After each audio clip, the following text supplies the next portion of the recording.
英日対訳、名作で英語を学べるシリーズナンバー5。不思議の国のアリス。ルイス・キャロル。この音声は、CEFR B1 相当、TOEIC リスニング&リーディングテスト500から600点程度の学習者向けです。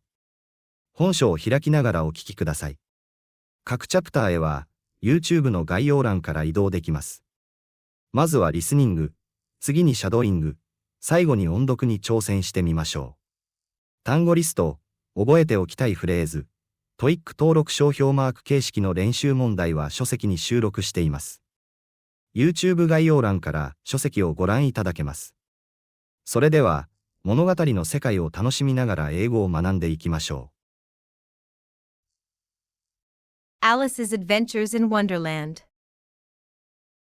Lewis Carroll. Chapter 1, Down the Rabbit Hole. Alice was beginning to get very tired of sitting by her sister on the bank with nothing to do. Once or twice, she had looked into the book her sister was reading, but it had no pictures or conversations in it. And what is the use of a book, thought Alice, without pictures or conversations? So she was considering in her own mind, as well as she could, for the hot day made her feel very sleepy and dull, whether the pleasure of making a daisy chain would be worth the trouble of getting up and picking the daisies, when suddenly a white rabbit with pink eyes ran close by her. There was nothing so very remarkable in that. Nor did Alice think it so very strange to hear the rabbit say to itself, "Oh dear. Oh dear. I shall be late." When she thought it over afterwards, she realized that she ought to have wondered at this, but at the time it seemed quite natural. However, when the rabbit actually took a watch out of its waistcoat pocket, looked at it, and then hurried on, Alice jumped to her feet. It flashed across her mind that she had never before seen a rabbit with either a waistcoat pocket or a watch to take out of it. Burning with curiosity, she ran across the field after it and was just in time to see it pop down a large rabbit hole under the hedge. In another moment, down went Alice after it, never once considering how she was going to get out again. The rabbit hole went straight on like a tunnel for some way, and then dropped suddenly down. It was so sudden that Alice did not have a moment to think about stopping herself before she found herself falling down a very deep well. Either the well was very deep, or she fell very slowly, for she had plenty of time as she went down to look around her and to wonder what was going to happen next. First, she tried to look down and see what she was coming to, but it was too dark to see anything. Then she looked at the sides of the well and noticed that they were filled with cupboards and bookshelves. Here and there, she saw maps and pictures hung upon pegs. She took down a jar from one of the shelves as she passed. It was labeled orange marmalade, but to her great disappointment, it was empty. She did not like to drop the jar for fear of killing someone underneath, so she managed to put it into one of the cupboards as she fell past it. Well, thought Alice to herself, after such a fall as this, I shall think nothing of falling downstairs. How brave they will all think me at home. Why, I would not say anything about it, even if I fell off the top of the house. Which was probably true. Down, down, down. Would the fall never come to an end? I wonder how many miles I have fallen by this time, she said aloud. I must be getting somewhere near the center of the earth. Let me see, that would be about 4,000 miles down, I think, for Alice had learned several things of this sort in her lessons in the schoolroom, and though this was not a very good opportunity for showing off her knowledge, as there was no one to listen to her, still it was good practice to say it over. Yes, that's about the right distance. But then I wonder what latitude or longitude I have reached. Alice had no idea what latitude or longitude meant, but she thought they were nice, grand words to say. Presently she began again. I wonder if I shall fall right through the earth. How funny it will seem to come out among the people who walk with their heads downward. The antipathies. I think she was rather glad there was no one listening this time, as it did not sound like the right word at all, but I shall have to ask them what the name of the country is, you know. Please, ma'am, is this New Zealand or Australia? And she tried to curtsy as she spoke. Imagine curtsying as you are falling through the air. Do you think you could manage it? And what an ignorant little girl she will think me for asking. No, it will never do to ask. Perhaps I shall see it written up somewhere. Down, down, down. There was nothing else to do, so Alice soon began talking again. Dinah will miss me very much tonight, I should think. Dinah was the cat. I hope they will remember her saucer of milk at tea time. Dinah, my dear. I wish you were down here with me. There are no mice in the air, I am afraid, but you might catch a bat, and that is very like a mouse, you know. But do cats eat bats, I wonder? And here Alice began to get rather sleepy, and went on saying to herself in a dreamy sort of way, do cats eat bats? Do cats eat bats? And sometimes, do bats eat cats? For, as she could not answer either question, it did not much matter which way she put it. She felt that she was dozing off, and had just begun to dream that she was walking hand in hand with Dinah, and saying to her very earnestly, now, Dinah, tell me the truth, did you ever eat a bat? When suddenly, thump, thump. Down she came upon a heap of sticks and dry leaves, and the fall was over. Alice was not hurt at all, and she jumped up in a moment. She looked up, but it was all dark overhead. Before her was another long passage, and the White Rabbit was still in sight, hurrying down it. There was not a moment to lose. Away went Alice like the wind, and she was just in time to hear it say, as it turned a corner, oh my ears and whiskers, how late it is getting. She was close behind it when she turned the corner, but the rabbit was no longer to be seen. She found herself in a long, low hall, which was lit up by a row of lamps hanging from the ceiling. There were doors all around the hall, but they were all locked. When Alice had walked all the way down one side and up the other, trying every door, she walked sadly down the middle, wondering how she was ever to get out again. Suddenly she came upon a little three-legged table, all made of clear glass. There was nothing on it except a tiny golden key, and Alice's first thought was that it might belong to one of the doors of the hall. But, alas! Either the locks were too large, or the key was too small, for at any rate it would not open any of them. However, on her second time around, she came upon a low curtain she had not noticed before, and behind it was a little door about 15 inches high. She tried the little golden key in the lock, and to her great delight, it fitted. Alice opened the door and found that it led into a small passage, not much larger than a rat hole. She knelt down and looked along the passage into the most beautiful garden you ever saw. How she longed to get out of that dark hall and walk about among those beds of bright flowers and cool fountains. But she could not even get her head through the doorway.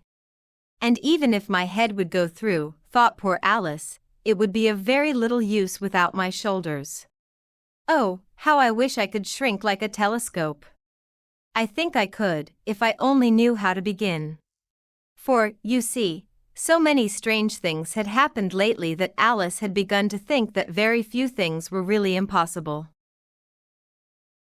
There seemed to be no use in waiting by the little door, so she went back to the table, half hoping she might find another key on it, or at least a book of rules for shrinking people like telescopes. This time she found a little bottle on it, which certainly was not here before, said Alice. Round the neck of the bottle was a paper label, with the words "Drink Me" beautifully printed on it in large letters. It was all very well to say "Drink me," but the wise little Alice was not going to do that in a hurry. No, I will look first, she said, and see whether it is marked poison or not. for she had read several nice stories about children who got burned, or eaten up by wild beasts and other unpleasant things, all because they would not remember the simple rules their friends had taught them. For example, that a red-hot poker will burn you if you hold it too long, and that if you cut your finger very deeply with a knife, it usually bleeds. And she had never forgotten that if you drink much from a bottle marked poison, it is almost certain to make you sick sooner or later. However, this bottle was not marked poison, so Alice decided to taste it. Finding it very nice, it had, in fact, a mixed flavor of cherry tart, custard, pineapple, roast turkey, toffee, and hot buttered toast. She very soon finished it off. "What a strange feeling," said Alice. "I must be shrinking like a telescope." And so it was indeed. She was now only 10 inches high, and her face brightened up at the thought that she was now the right size for going through the little door into that lovely garden. First, however, she waited for a few minutes to see if she was going to shrink any further. She felt a little nervous about this. "For it might end, you know," said Alice to herself, "in my going out completely, like a candle. I wonder what I would be like then." And she tried to imagine what the flame of a candle is like after the candle is blown out, for she could not remember ever having seen such a thing. After a while, finding that nothing more happened, she decided to go into the garden at once. But, unfortunately for poor Alice, when she got to the door, she found she had forgotten the little golden key. When she went back to the table for it, she found she could not reach it. She could see it quite clearly through the glass, and she tried her best to climb up one of the legs of the table, but it was too slippery. When she had tired herself out with trying, the poor little thing sat down and cried. "Come, there is no use in crying like that," said Alice to herself rather sharply. "I advise you to stop this minute." She usually gave herself very good advice, though she very seldom followed it, and sometimes she scolded herself so severely that she brought tears to her eyes. She remembered once trying to box her own ears for cheating in a game of croquet she was playing against herself, for this strange child was very fond of pretending to be two people. "But it is no use now," thought poor Alice, "to pretend to be two people. Why, there is hardly enough of me left to make one respectable person." Soon her eye fell on a little glass box that was lying under the table. She opened it and found in it a very small cake, on which the words "EME" were beautifully marked in raisins. "Well, I will eat it," said Alice, "and if it makes me grow larger, I can reach the key. If it makes me grow smaller, I can creep under the door. So either way I will get into the garden, and I do not care which happens." She ate a little bit and said anxiously to herself, "Which way? Which way?" She held her hand on the top of her head to feel which way it was growing, and she was quite surprised to find that she stayed the same size.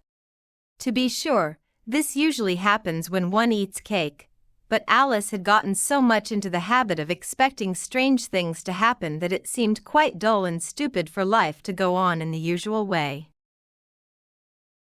So she set to work, and very soon finished off the cake. Chapter 2. The Pool of Tears. "Curiouser and curiouser," cried Alice. She was so surprised that for the moment she quite forgot how to speak good English. "Now I am opening out like the largest telescope that ever was. Goodbye, feet." For when she looked down at her feet, they seemed to be almost out of sight, they were getting so far off. "Oh, my poor little feet, I wonder who will put on your shoes and stockings for you now, dears? I am sure I shall not be able to. I shall be much too far off to trouble myself about you. You must manage the best way you can." "But I must be kind to them," thought Alice, "or perhaps they will not walk the way I want to go. Let me see, I will give them a new pair of boots every Christmas." And she went on planning to herself how she would manage it. They must go by the carrier, she thought. And how funny it will seem, sending presents to one's own feet. And how odd the address will look. Alice's right foot askew. Hearthrug, near the fender. With Alice's love. Oh dear, what nonsense I am talking. Just then her head struck against the roof of the hall. In fact, she was now more than 9 feet high, and she at once took up the little golden key and hurried off to the garden door. Poor Alice! It was as much as she could do, lying down on one side, to look through into the garden with one eye. But to get through was more hopeless than ever. She sat down and began to cry again. You ought to be ashamed of yourself, said Alice, a great girl like you, she might well say this, to go on crying in this way. Stop this moment, I tell you. But she went on crying all the same, shedding gallons of tears, until there was a large pool all around her, about 4 inches deep and reaching halfway down the hall. After a time she heard a little pattering of feet in the distance, and she hastily dried her eyes to see what was coming. It was the White Rabbit returning, splendidly dressed, with a pair of white kid gloves in one hand and a large fan in the other. He came trotting along in a great hurry, muttering to himself as he came, "Oh, the Duchess, the Duchess. Oh, won't she be angry if I have kept her waiting?" Alice felt so desperate that she was ready to ask help of anyone, so when the rabbit came near her, she began in a low, timid voice, "If you please, sir." The rabbit started violently, dropped the white kid gloves and the fan, and scurried away into the darkness as fast as he could go. Alice took up the fan and gloves, and as the hall was very hot, she kept fanning herself all the time she went on talking. Dear, dear. How strange everything is today. And yesterday things went on just as usual. I wonder if I have been changed in the night. Let me think, was I the same when I got up this morning? I almost think I can remember feeling a little different. But if I am not the same, the next question is, who in the world am I? Ah, that's the great puzzle. And she began thinking over all the children she knew of her own age, to see if she could have been changed for any of them. I am sure I am not Ada, she said, for her hair goes in such long ringlets, and mine does not go in ringlets at all. And I am sure I cannot be Mabel, for I know all sorts of things, and she knows such a very little. Besides, she is she, and I am I, and oh dear, how puzzling it all is. I will try if I know all the things I used to know. Let me see, 4 times 5 is 12, and 4 times 6 is 13, and 4 times 7 is, oh dear. I shall never get to 20 at that rate. However, the multiplication table does not matter. Let's try geography. London is the capital of Paris, and Paris is the capital of Rome, and Rome, no, that is all wrong, I am certain. I must have been changed for Mabel. I will try and say how doth the little, and she folded her hands on her lap as if she were saying lessons, and began to repeat it, but her voice sounded hoarse and strange, and the words did not come out as they used to do. How doth the little crocodile improve his shining tail, and pour the waters of the Nile on every golden scale? How cheerfully he seems to grin! How neatly spread his claws, and welcome little fishes in, with gently smiling jaws. I am sure those are not the right words, said poor Alice, and her eyes filled with tears again as she went on. I must be Mabel after all, and I shall have to go and live in that small, crowded house, and have almost no toys to play with, and oh, so many lessons to learn. No, I have made up my mind about it. If I am Mabel, I will stay down here. It will be no use their putting their heads down and saying, "Come up again, dear." I shall only look up and say, "Who am I then?" Tell me that first, and then, if I like being that person, I will come up. If not, I will stay down here till I am somebody else. But, oh dear, cried Alice, with a sudden burst of tears, I do wish they would put their heads down. I am so very tired of being all alone here. As she said this, she looked down at her hands and was surprised to see that she had put on one of the rabbit's little white kid gloves while she was talking. How could I have done that, she thought. I must be growing small again. She got up and went to the table to measure herself by it, and found that, as nearly as she could guess, she was now about 2 feet high and was continuing to shrink rapidly. She soon found out that the cause of this was the fan she was holding, and she dropped it hastily, just in time to avoid shrinking away completely. That was a narrow escape, said Alice, quite frightened at the sudden change, but very glad to find herself still existing.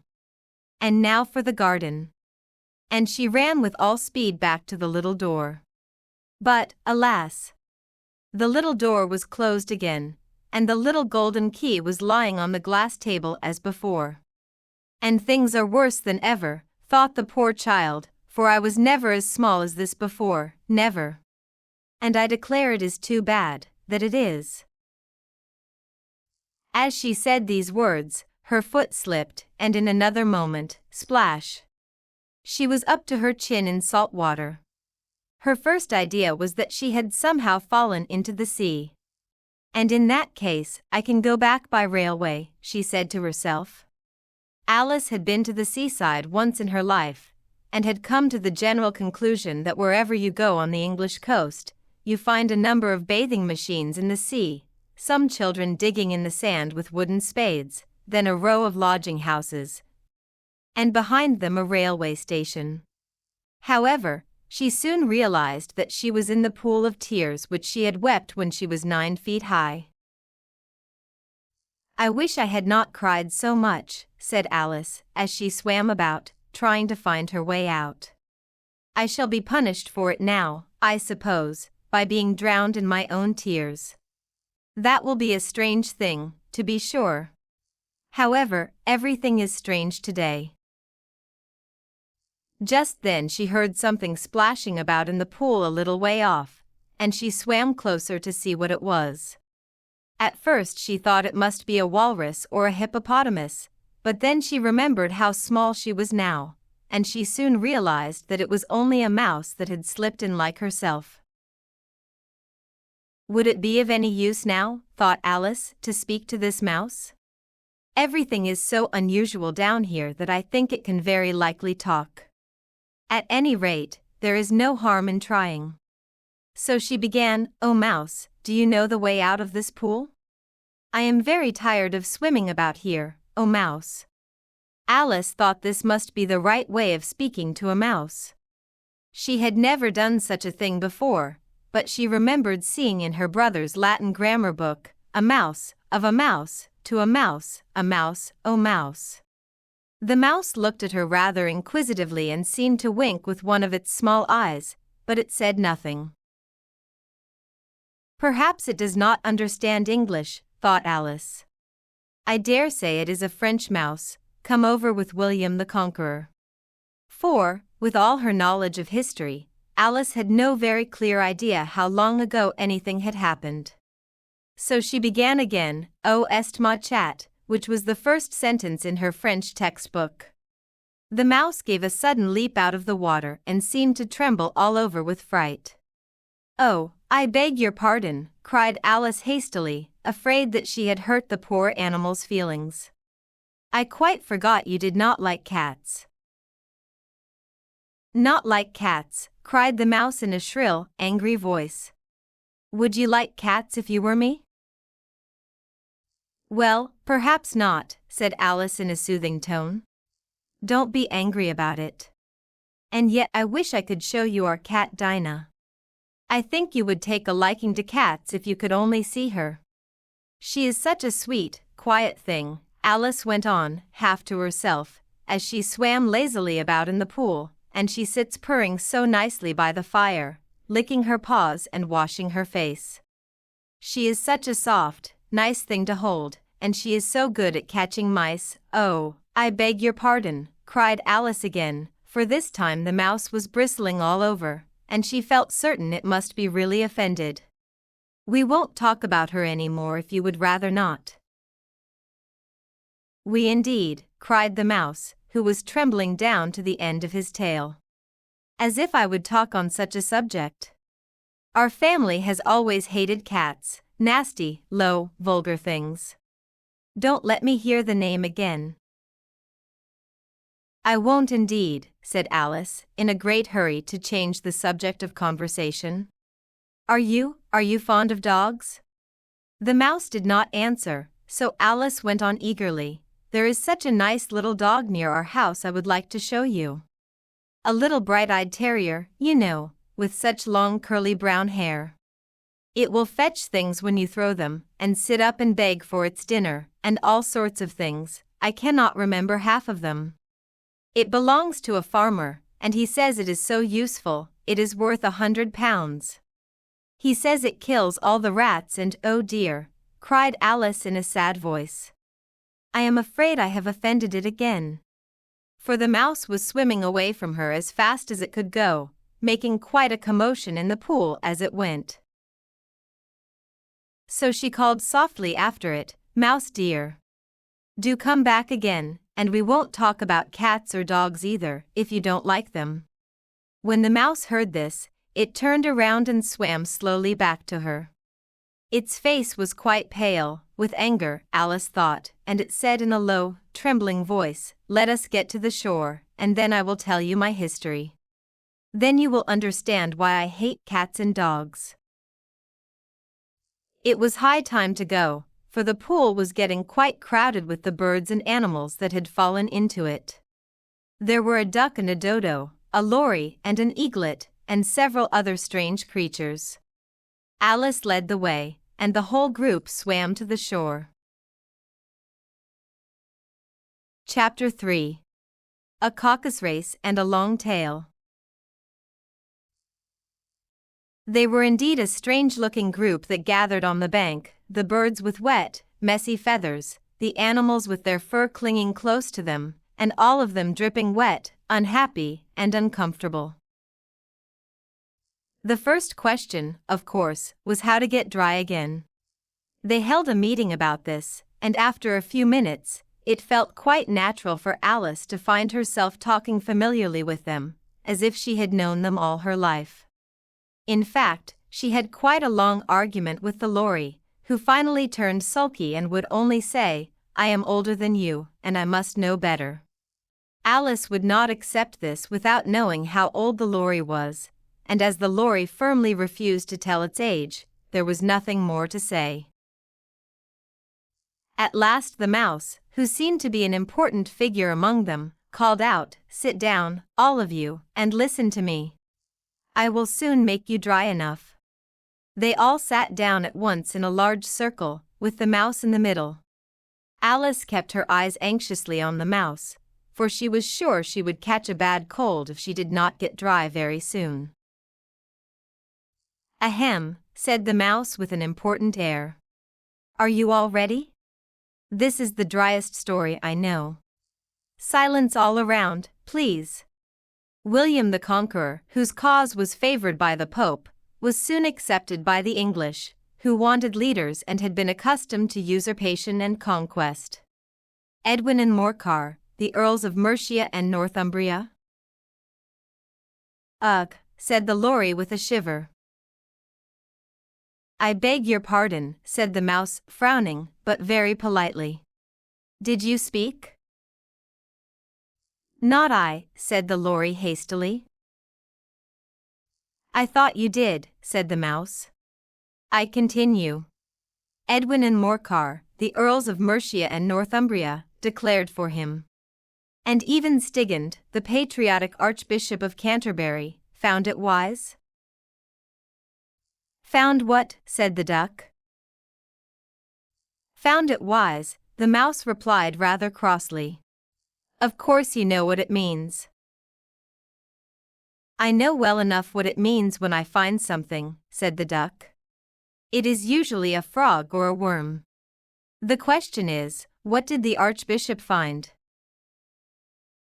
The mouse did not notice this question, but hurriedly went on, found it wise to go with Edgar Atheling to meet William and offer him the crown. William's behavior at first was mild. But the rudeness of his Normans, how are you getting on now, my dear, it continued, turning to Alice. As wet as ever, said Alice in a sad tone. It does not seem to dry me at all. In that case, said the dodo solemnly, standing up, I propose that the meeting adjourn, for the immediate adoption of more active remedies. Speak English, said the eaglet. I do not know the meaning of half those long words, and what is more, I do not believe you do either. And the eaglet bent its head down to hide a smile. Some of the other birds laughed out loud. What I was going to say, said the dodo in an offended tone, was that the best way to get us dry would be a Caucus-Race. What is a Caucus-Race? Said Alice. Not that she wanted to know very much, but the dodo had paused as if it thought that somebody ought to speak, and no one else seemed ready to say anything. Why, said the dodo, the best way to explain it is to do it. And as you might like to try it yourself some winter day, I will tell you how the dodo managed it. First, it marked out a race course in a sort of circle. The exact shape does not matter, it said. Then all the group were placed along the course, here and there. There was no 1, 2, 3, and go. They began running when they liked and stopped when they liked, so it was not easy to know when the race was over. However, when they had been running for half an hour or so, and were quite dry again, the dodo suddenly called out, "The race is over." They all crowded around it, out of breath, and asked, "But who has won?" This question the dodo could not answer without a great deal of thought. It sat for a long time with one finger pressed upon its forehead, the pose in which you usually see Shakespeare in his pictures, while the rest waited in silence. At last the dodo said, "Everybody has one, and all must have prizes." "But who is to give the prizes?" several voices asked together. "Why, she is of course," said the dodo, pointing to Alice with one finger. The whole group at once crowded around her, calling out in a confused way, "Prizes! Prizes!" Alice had no idea what to do, and in despair she put her hand in her pocket and pulled out a box of sugar candies. Luckily the salt water had not gotten into it. She handed them around as prizes. There was exactly one for each person. "But she must have a prize herself, you know," said the mouse. "Of course," the dodo replied very gravely. "What else do you have in your pocket?" he continued, turning to Alice. "Only a thimble," said Alice sadly. "Hand it over here," said the dodo. Then they all crowded around her once more, while the dodo solemnly presented the thimble, saying, "We ask you to accept this elegant thimble." When it finished this short speech, they all cheered. Alice thought the whole thing was very silly, but they all looked so serious that she did not dare to laugh. As she could not think of anything to say, she simply bowed and took the thimble, looking as serious as she could. The next thing was to eat the sugar candies. This caused some noise and confusion, as the large birds complained that they could not taste theirs, and the small ones choked and had to be patted on the back. However, it was over at last, and they sat down again in a circle and asked the mouse to tell them something more. "You promised to tell me your story, you know," said Alice, "and why it is you hate cats and dogs," she added in a whisper, half afraid that it would be offended again. "Mine is a long and sad story," said the mouse, turning to Alice and sighing. It is a long tail, certainly, said Alice, looking down with wonder at the mouse's tail, but why do you call it sad? And she kept thinking about it while the mouse was speaking, so her idea of the story was something like this. Fury said to a mouse that he met in the house, "Let us go to court. I will prosecute you. Come, I will take no refusal. We must have a trial. For really this morning I have nothing to do," said the mouse to the dog. "Such a trial, dear sir, with no jury or judge, would be a waste of breath. I will be judge. I will be jury," said cunning old Fury. "I will try the whole case and sentence you to death." "You are not listening," said the mouse to Alice severely. "What are you thinking of?" "I beg your pardon," said Alice very humbly. "You had reached the fifth bend, I think?" "I had not," cried the mouse, sharply and very angrily.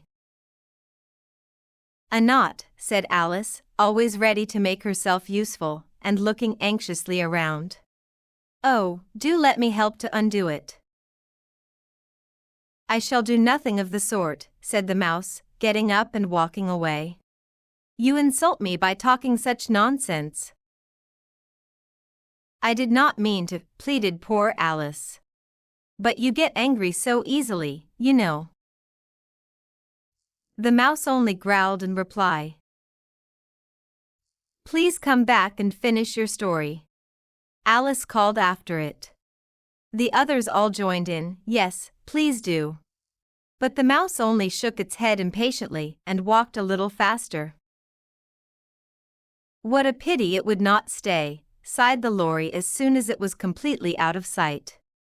An old crab took the opportunity to say to her daughter, "Ah, my dear, let this be a lesson to you never to lose your temper."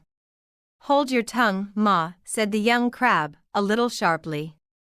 "You are enough to try the patience of an oyster."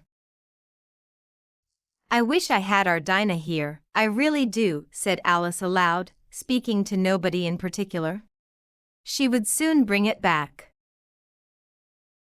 "And who is Dinah, if I may ask?" said the lorry. Alice replied eagerly, for she was always ready to talk about her pet. "Dinah is our cat. She is so good at catching mice, you cannot imagine. And oh, I wish you could see her going after birds. Why, she will eat a little bird as soon as look at it." This speech caused a great shock among the group. Some of the birds hurried off at once. An old magpie began wrapping itself up very carefully, saying, "I really must be getting home. The night air is not good for my throat." A canary called out in a trembling voice to its children, "Come away, my dears. It is high time you were all in bed." On various excuses, they all moved off, and Alice was soon left alone. "I wish I had not mentioned Dinah," she said to herself in a sad tone. "Nobody seems to like her down here, and I am sure she is the best cat in the world. Oh, my dear Dinah, I wonder if I shall ever see you again." And here poor Alice began to cry again, for she felt very lonely and low-spirited. In a little while, however, she heard a little pattering of footsteps in the distance again, and she looked up eagerly, half hoping that the mouse had changed its mind and was coming back to finish its story. Chapter 4. The Rabbit Sends in a Little Bill. It was the White Rabbit, trotting slowly back again, looking anxiously around as it went, as if it had lost something.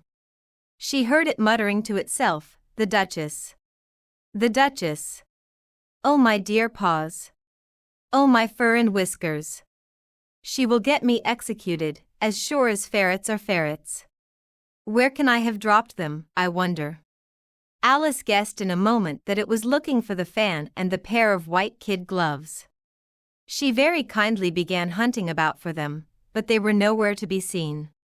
Everything seemed to have changed since her swim in the pool, and the great hall, with the glass table and the little door, had completely vanished. As Alice was hunting about, the rabbit soon noticed her and called out to her in an angry tone, "Why, Mary Ann, what are you doing out here? Run home this moment, and fetch me a pair of gloves and a fan. Quick, now." Alice was so frightened that she ran off at once in the direction it pointed to, without trying to explain the mistake it had made. "He took me for his housemaid," she said to herself as she ran. "How surprised he will be when he finds out who I am. But I had better take him his fan and gloves, that is, if I can find them." As she said this, she came upon a neat little house. On the door was a bright brass plate with the name W. Rabbit engraved upon it. She went in without knocking and hurried upstairs, in great fear that she might meet the real Mary and be turned out of the house before she found the fan and gloves. How strange it seems, Alice said to herself, to be running errands for a rabbit. I suppose Dinah will be sending me on errands next. And she began imagining the sort of thing that would happen. "Miss Alice, come here directly and get ready for your walk." "Coming in a minute, nurse. But I have to make sure the mouse does not get out." Only I do not think, Alice went on, that they would let Dinah stay in the house if she began ordering people about like that. By this time she had found her way into a tidy little room with a table in the window. On it, as she had hoped, were a fan and 2 or 3 pairs of tiny white kid gloves. She took up the fan and a pair of gloves and was just going to leave the room when her eye fell upon a little bottle that stood near the mirror. There was no label this time with the words "Drink me," but nevertheless she uncorked it and put it to her lips. "I know something interesting is sure to happen," she said to herself, "whenever I eat or drink anything. So I will just see what this bottle does. I do hope it will make me grow large again, for really I am quite tired of being such a tiny little thing." It did so indeed, and much sooner than she had expected. Before she had drunk half the bottle, she found her head pressing against the ceiling, and she had to stoop to save her neck from being broken. She hastily put down the bottle, saying to herself, "That is quite enough. I hope I shall not grow any more. As it is, I cannot get out at the door. I do wish I had not drunk quite so much." Alas! It was too late to wish that. She went on growing and growing, and very soon she had to kneel down on the floor. In another minute there was not even room for this, and she tried lying down with one elbow against the door and the other arm curled around her head. Still she went on growing, and as a last resort, she put one arm out of the window and one foot up the chimney, saying to herself, "Now I can do no more, whatever happens. What will become of me?" Luckily for Alice, the little magic bottle had now reached its full effect, and she grew no larger. Still, it was very uncomfortable, and as there seemed to be no chance of her ever getting out of the room again, it was no wonder she felt unhappy. It was much nicer at home, thought poor Alice, when one was not always growing larger and smaller, and being ordered about by mice and rabbits. I almost wish I had not gone down that rabbit hole, and yet, it is rather curious, you know, this sort of life. I wonder what can have happened to me. When I used to read fairy tales, I imagined that kind of thing never happened, and now here I am in the middle of one. There ought to be a book written about me, there really ought. And when I grow up, I will write one, but I am grown up now, she added in a sad tone. At least there is no room to grow up any more here. But then, thought Alice, shall I never get any older than I am now? That will be a comfort in one way, never to be an old woman, but then, always to have lessons to learn. Oh, I would not like that. Oh, you foolish Alice, she answered herself. How can you learn lessons in here? Why, there is hardly room for you, and no room at all for any lesson books. And so she went on, taking first one side and then the other, making a whole conversation out of it. But after a few minutes she heard a voice outside and stopped to listen. Mary Ann. Mary Ann, said the voice. Fetch me my gloves this moment. Then came a little pattering of feet on the stairs. Alice knew it was the rabbit coming to look for her, and she trembled so much that the house shook, quite forgetting that she was now about 1,000 times as large as the rabbit and had no reason to be afraid of it. Presently the rabbit came up to the door and tried to open it. But as the door opened inward and Alice's elbow was pressed hard against it, that attempt failed. Alice heard it say to itself, "Then I will go around and get in at the window." You will not, thought Alice. After waiting until she thought she heard the rabbit just under the window, she suddenly spread out her hand and made a snatch in the air. She did not catch anything, but she heard a little scream, a fall, and a crash of broken glass. From this she concluded that it had probably fallen into a cucumber frame or something like that. Next came an angry voice, the rabbit's Pat. Pat. Where are you? And then a voice she had never heard before, Here I am, Your Honor. Digging for apples, Your Honor. Digging for apples, indeed, said the rabbit angrily. Here. Come and help me out of this. More sounds of broken glass. Now tell me, Pat, what is that in the window? Sure, it's an arm, Your Honor.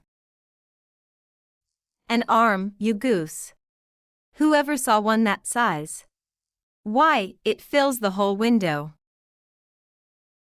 Sure it does, Your Honor, but it's an arm for all that. Well, it has no business there, at any rate. Go and take it away. There was a long silence after this, and Alice could only hear whispers now and then, such as, Sure, I do not like it at all, Your Honor. Do as I tell you, you coward. At last she spread out her hand again and made another snatch in the air. This time there were two little screams and more sounds of broken glass. What a lot of cucumber frames there must be, thought Alice. I wonder what they will do next. As for pulling me out of the window, I only wish they could. I certainly do not want to stay in here any longer.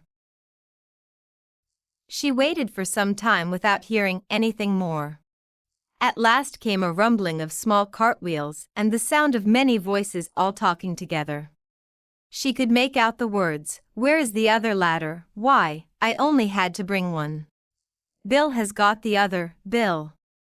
Bring it here, lad, here, put them up at this corner, no, tie them together first, they do not reach half high enough yet, oh, they will do well enough, do not be so picky, here, Bill. Catch hold of this rope, will the roof hold, watch out for that loose slate, oh, it is coming down. Heads below. A loud crash, now, who did that? It was Bill, I think, who is going down the chimney, no, I will not. You do it, I will not either, Bill has to go down, here, Bill. The master says you are to go down the chimney. Oh. So Bill has to come down the chimney, has he? Said Alice to herself. They seem to put everything on Bill. I would not like to be in Bill's place for anything. This fireplace is narrow, to be sure, but I think I can give a little kick. She drew her foot as far down the chimney as she could and waited until she heard a small animal, she could not guess what kind it was, scratching and scrambling in the chimney just above her. Then, saying to herself, This is Bill, she gave one sharp kick and waited to see what would happen next. The first thing she heard was a general chorus of "There goes Bill." Then the rabbit's voice alone, "Catch him, you by the hedge." Then silence, and then a confused noise of voices, "Hold up his head, give him brandy now, do not choke him, how was it, old fellow? What happened to you? Tell us all about it." Last came a little weak, squeaking voice, "That is Bill," thought Alice. "Well, I hardly know, no more, thank you, I am better now, but I am much too shaken up to tell you. All I know is, something comes at me like a jack-in-the-box, and up I go like a rocket." "So you did, old fellow," said the others. "We must burn the house down," said the rabbit's voice. And Alice called out as loud as she could, "If you do, I will set Dinah on you."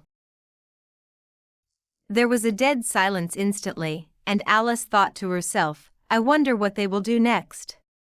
If they had any sense, they would take the roof off." After a minute or two, they began moving about again, and Alice heard the rabbit say, "A wheelbarrow full will do to begin with." A wheelbarrow full of what? Thought Alice. But she did not have long to wonder, for the next moment a shower of little pebbles came rattling in through the window, and some of them hit her in the face. "I will put a stop to this," she said to herself, and shouted out, "You had better not do that again." This produced another dead silence. Alice noticed with some surprise that the pebbles were all turning into little cakes as they lay on the floor, and a bright idea came into her head. "If I eat one of these cakes," she thought, "it is sure to make some change in my size. And as it cannot possibly make me larger, it must make me smaller, I suppose." So she swallowed one of the cakes and was delighted to find that she began shrinking right away. As soon as she was small enough to get through the door, she ran out of the house and found a large crowd of small animals and birds waiting outside. The poor little lizard, Bill, was in the middle, held up by 2 guinea pigs, who were giving it something out of a bottle. They all rushed at Alice the moment she appeared, but she ran off as fast as she could and soon found herself safe in a thick wood. "The first thing I have to do," said Alice to herself as she wandered about in the wood, "is to grow to my right size again. And the second thing is to find my way into that lovely garden. I think that will be the best plan." It sounded like an excellent plan, no doubt, and very neatly and simply arranged. The only difficulty was that she had not the slightest idea how to begin. While she was looking around anxiously among the trees, a sharp little bark just over her head made her look up in a hurry. A huge puppy was looking down at her with large round eyes, softly stretching out one paw, trying to touch her. "Poor little thing," said Alice in a gentle tone, and she tried hard to whistle to it. But she was terribly frightened all the time, thinking that it might be hungry, in which case it would very likely eat her up despite all her gentle words.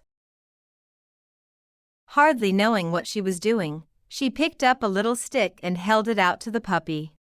At once the puppy jumped into the air with all 4 feet off the ground, yelping with joy, rushed at the stick, and pretended to play with it.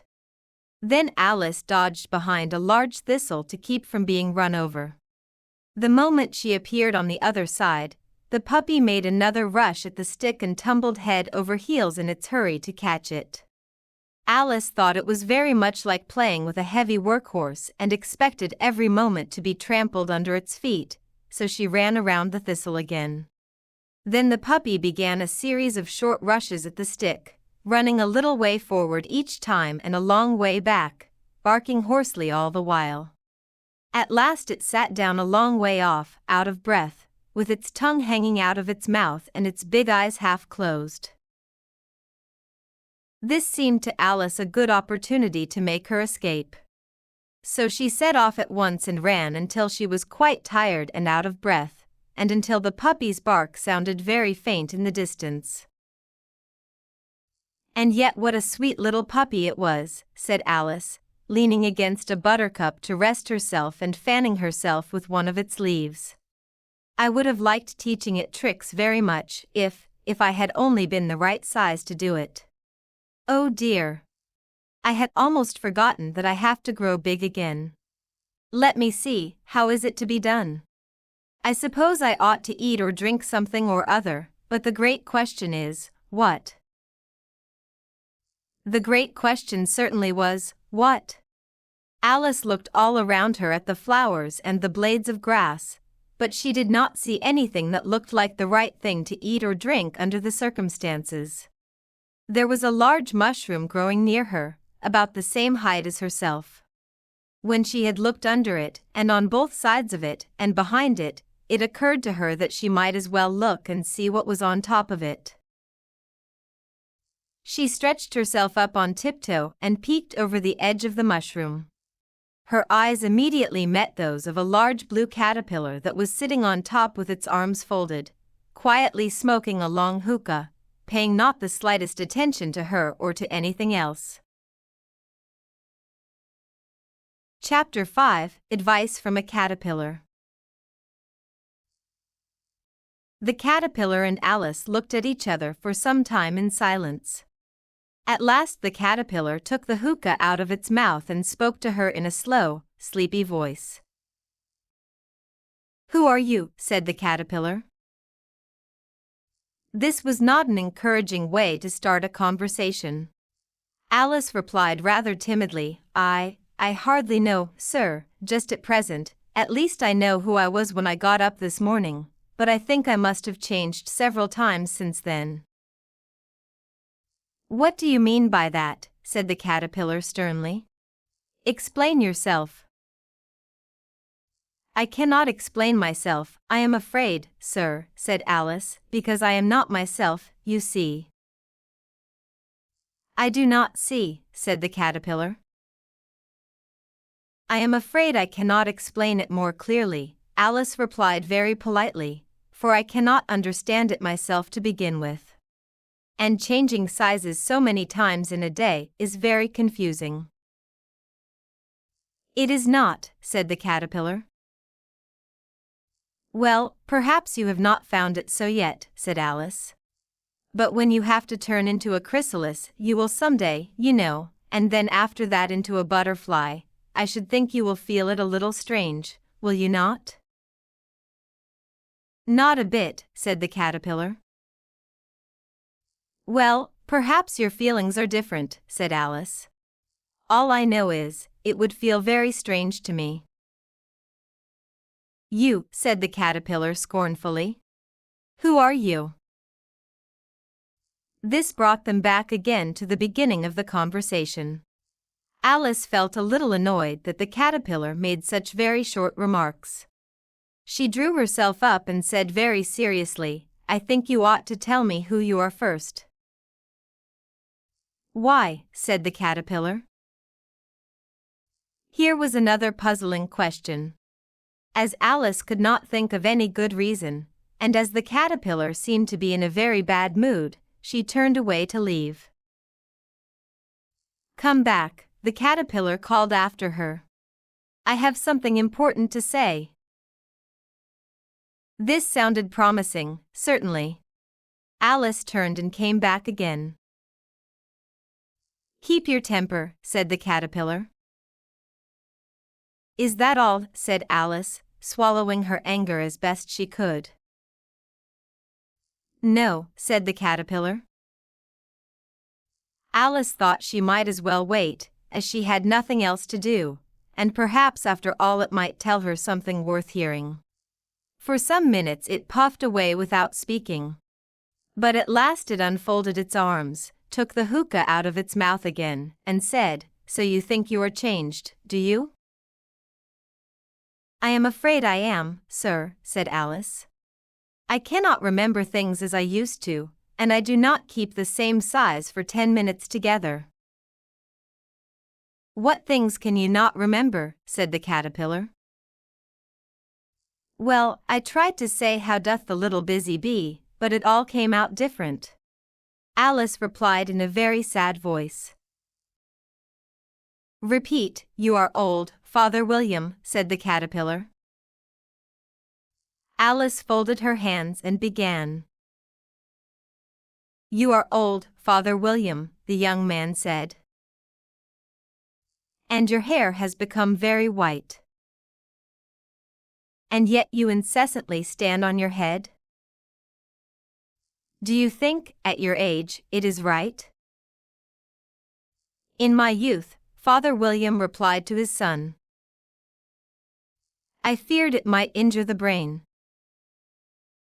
But, now that I am perfectly sure I have none, why, I do it again and again." "You are old," said the youth, "as I mentioned before, and have grown most uncommonly fat. Yet you turned a back somersault in at the door. Pray, what is the reason of that?" "In my youth," said the sage, as he shook his grey locks, "I kept all my limbs very supple. By the use of this ointment, 1 shilling a box. Allow me to sell you a couple?" "You are old," said the youth, "and your jaws are too weak for anything tougher than suet. Yet you finished the goose, with the bones and the beak. Pray, how did you manage to do it?" "In my youth," said his father, "I took to the law, and argued each case with my wife. And the muscular strength, which it gave to my jaw, has lasted the rest of my life." "You are old," said the youth, "one would hardly suppose that your eye was as steady as ever. Yet you balanced an eel on the end of your nose. What made you so awfully clever?" "I have answered 3 questions, and that is enough," said his father. "Do not give yourself airs. Do you think I can listen all day to such stuff? Be off, or I will kick you downstairs." "That is not said right," said the caterpillar. "Not quite right, I am afraid," said Alice timidly. "Some of the words have changed." "It is wrong from beginning to end," said the caterpillar firmly, and there was silence for some minutes. The caterpillar was the first to speak. "What size do you want to be?" it asked. "Oh, I am not picky about size," Alice hastily replied. "Only one does not like changing so often, you know." "I do not know," said the caterpillar. Alice said nothing. She had never been argued with so much in her life, and she felt that she was losing her temper. "Are you content now?" said the caterpillar. "Well, I would like to be a little larger, sir, if you would not mind," said Alice. 3 inches is such a miserable height to be." "It is a very good height indeed," said the caterpillar angrily, standing itself straight up as it spoke. It was exactly 3 inches tall. "But I am not used to it," pleaded poor Alice in a pitiful tone. And she thought to herself, "I wish the creatures would not be offended so easily." "You will get used to it in time," said the caterpillar. It put the hookah into its mouth and began smoking again. This time Alice waited patiently until it chose to speak again. In a minute or 2, the caterpillar took the hookah out of its mouth, yawned once or twice, and shook itself. Then it crawled down off the mushroom and away into the grass, merely saying as it went, "One side will make you grow taller, and the other side will make you grow shorter." "One side of what? The other side of what?" thought Alice to herself. "Of the mushroom," said the caterpillar, just as if she had asked it aloud. In another moment it was out of sight. Alice remained looking thoughtfully at the mushroom for a minute, trying to figure out which were the 2 sides of it. As it was perfectly round, she found this a very difficult question.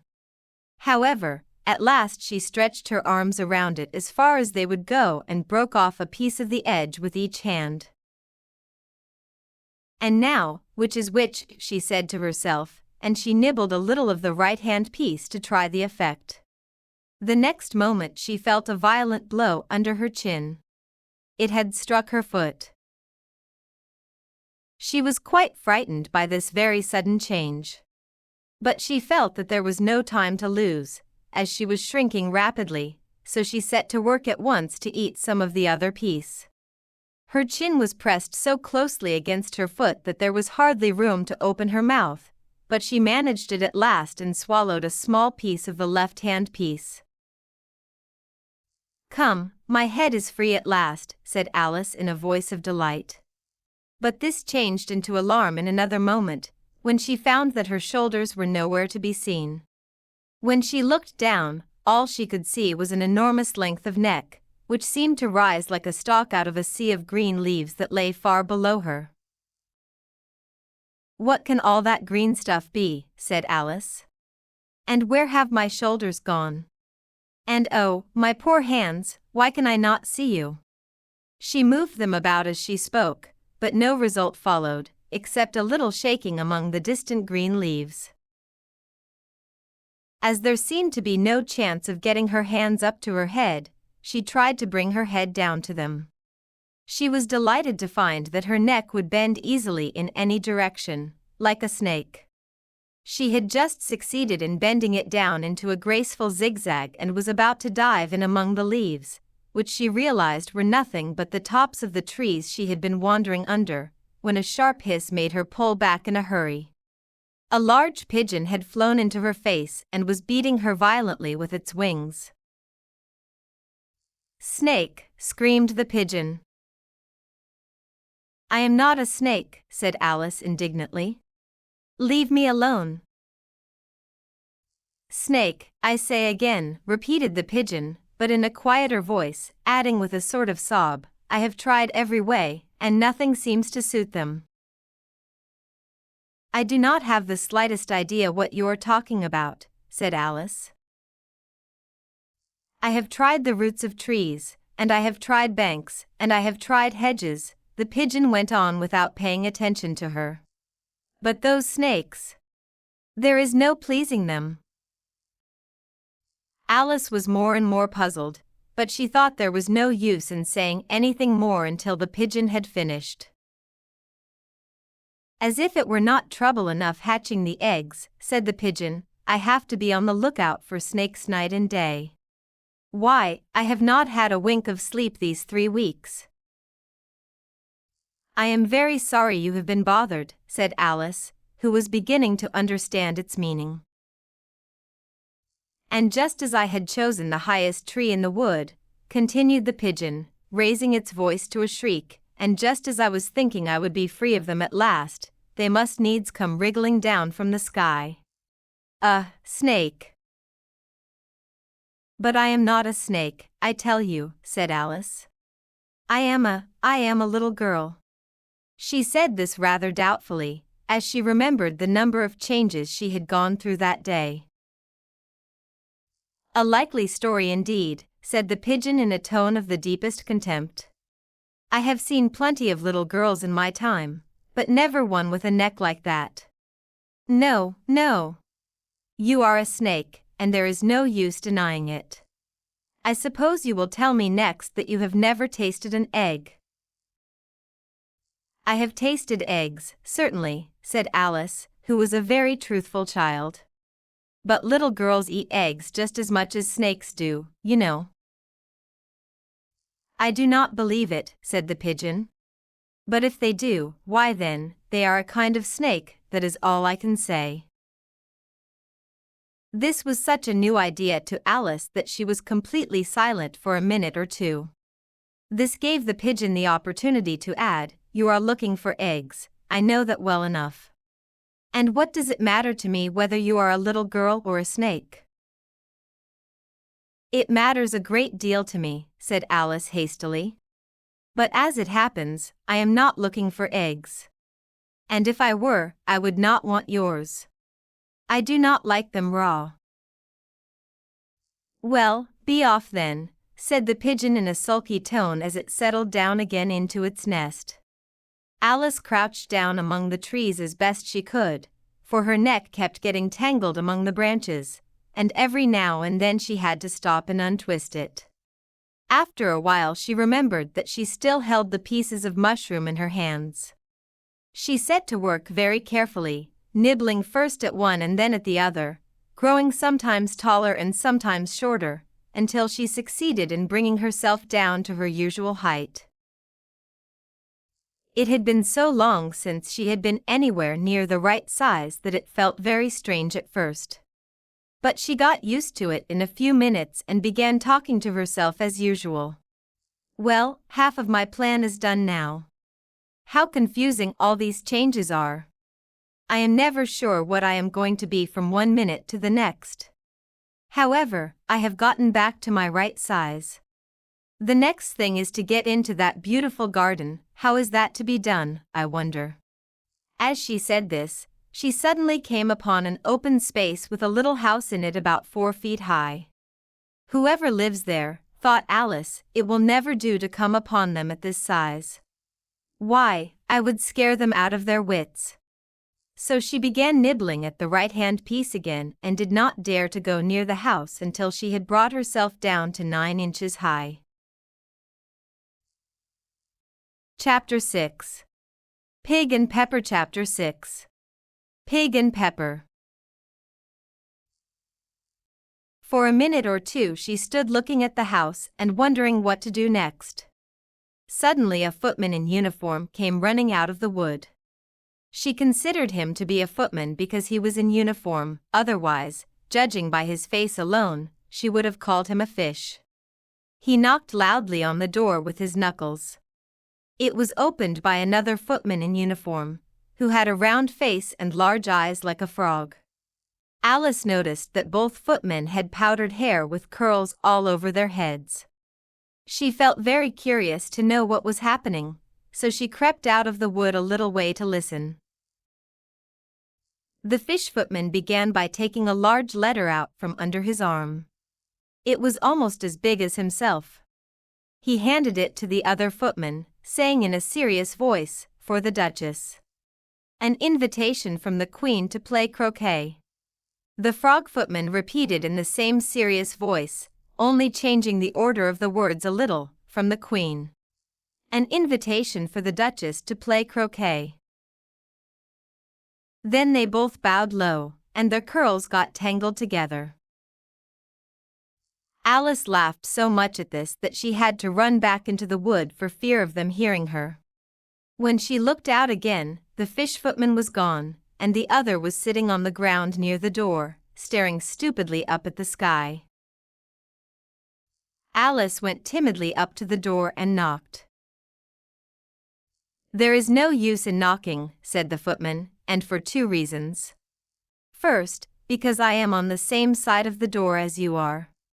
Second, because they are making such a noise inside that no one could possibly hear you." And certainly there was a very strange noise going on inside, constant howling and sneezing, and every now and then a great crash, as if a dish or kettle had been broken to pieces.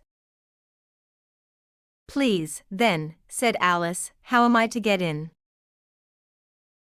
"There might be some sense in your knocking," the footman went on, without paying attention to her, "if we had the door between us. For instance, if you were inside, you might knock, and I could let you out, you know." He was looking up at the sky all the time he was speaking, which Alice thought was very rude. But perhaps he cannot help it, she said to herself. His eyes are so very near the top of his head. But at any rate, he might answer questions. "How am I to get in?" she repeated aloud. "I shall sit here," the footman remarked, "until tomorrow." At this moment the door of the house opened, and a large plate came flying out, straight at the footman's head. It just grazed his nose and broke to pieces against a tree behind him. Or next day, maybe, the footman continued in the exact same tone, as if nothing had happened. How am I to get in? Asked Alice again, in a louder voice.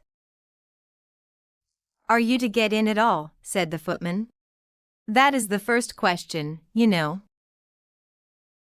It was, no doubt, only Alice did not like being told so. It is really dreadful, she muttered to herself, the way all the creatures argue. It is enough to drive one crazy. The footman seemed to think this was a good opportunity to repeat his remark with variations.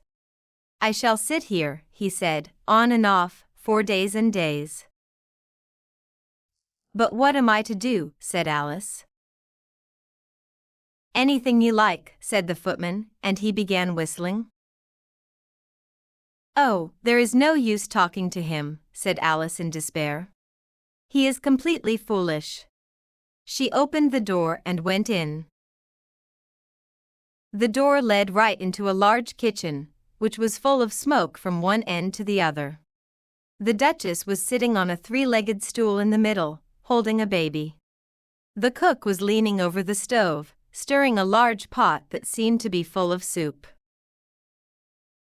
There is certainly too much pepper in that soup, Alice said to herself, as well as she could while sneezing. There was certainly too much pepper in the air. Even the Duchess sneezed occasionally. As for the baby, it was sneezing and howling alternately without stopping for a moment. The only things in the kitchen that did not sneeze were the cook and a large cat sitting on the hearth, grinning from ear to ear. Please, would you tell me, said Alice a little timidly, for she was not sure if it was good manners to speak first, why your cat grins like that. It is a Cheshire cat, said the Duchess, and that is why. Pig. She said the last word so suddenly and violently that Alice jumped. But in another moment she saw that it was addressed to the baby, not to her. So she took courage and continued. I did not know that Cheshire cats always grinned. In fact, I did not know that cats could grin. They all can, said the Duchess, and most of them do. I do not know of any that do, Alice said very politely, feeling pleased to have gotten into a conversation. You do not know much, said the Duchess, and that is a fact. Alice did not like the tone of this remark at all, and thought it would be better to introduce another subject. While she was trying to choose one, the cook took the pot of soup off the fire. At once she began throwing everything within her reach at the Duchess and the baby. First came the fire irons, followed by a shower of pans, plates, and dishes. The Duchess took no notice of them even when they hit her. The baby was already howling so much that it was impossible to tell if the blows hurt it or not. Oh, please watch what you are doing, cried Alice, jumping up and down in terror. Oh, there goes its precious nose, she said, as an unusually large pan flew close by it and nearly took it off. If everybody minded their own business, the Duchess said in a hoarse growl, the world would go around a lot faster than it does. Which would not be an advantage, said Alice, feeling glad to have a chance to show off a little of her knowledge. Think of what it would do to day and night. You see, the Earth takes 24 hours to turn around on its axis. Speaking of axes, said the Duchess, off with her head. Alice looked nervously at the cook to see if she meant to take the hint. But the cook was busily stirring the soup and did not seem to be listening, so Alice went on again, 24 hours, I think, or is it 12? Oh, do not bother me, said the Duchess. I never could stand numbers. With that, she began nursing her child again, singing a sort of lullaby to it, giving it a violent shake at the end of every line. Speak roughly to your little boy. And beat him when he sneezes. He only does it to annoy. Because he knows it teases. Chorus. In which the cook and the baby joined. Wow. Wow. Wow. While the Duchess sang the second verse of the song, she kept tossing the baby violently up and down. The poor little thing cried so loudly that Alice could hardly hear the words. I speak severely to my boy. I beat him when he sneezes, for he can thoroughly enjoy the pepper when he pleases. Chorus. Wow. Wow. Wow. Here. You may hold it a bit if you like, the Duchess said to Alice, throwing the baby at her as she spoke. I must go and get ready to play croquet with the Queen. She hurried out of the room. The cook threw a frying pan after her as she went out, but it just missed her. Alice caught the baby with some difficulty, as it was a strangely shaped little creature. It held out its arms and legs in all directions, just like a starfish, thought Alice. The poor little thing was snorting like a steam engine when she caught it. It kept folding itself up and straightening itself out again, so for the first minute or two it was all she could do to hold it. As soon as she figured out the proper way to hold it, which was to twist it up into a sort of knot and hold tightly onto its right ear and left foot so it would not undo itself, she carried it out into the fresh air. If I do not take this child away with me, thought Alice, they are sure to kill it in a day or two. Would it not be murder to leave it behind? She said the last words out loud, and the little thing grunted in reply. It had stopped sneezing by this time. Do not grunt, said Alice. That is not a proper way to express yourself. The baby grunted again, and Alice looked anxiously into its face to see what was wrong. There was no doubt that it had a very turned-up nose, much more like a pig's snout than a real nose. Also, its eyes were getting extremely small for a baby. Overall, Alice did not like the look of the thing at all. But perhaps it was only sobbing, she thought, and looked into its eyes again to see if there were any tears. No, there were no tears. If you are going to turn into a pig, my dear, said Alice seriously, I will have nothing more to do with you. Mind now. The poor little thing sobbed again, or grunted, it was impossible to tell which, and they went on for some time in silence. Alice was just beginning to think to herself, now, what am I to do with this creature when I get it home, when it grunted again so violently that she looked down at its face in alarm. This time there could be no mistake about it. It was nothing less than a pig, and she felt it would be silly to carry it any further. So she set the little creature down and felt quite relieved to see it trot quietly away into the wood. If it had grown up, she said to herself, it would have made a dreadfully ugly child. But it makes a rather handsome pig, I think. She began thinking of other children she knew who might do well as pigs, and was just saying to herself, if one only knew the right way to change them, when she was startled to see the Cheshire Cat sitting on a branch of a tree a few yards away. The cat only grinned when it saw Alice.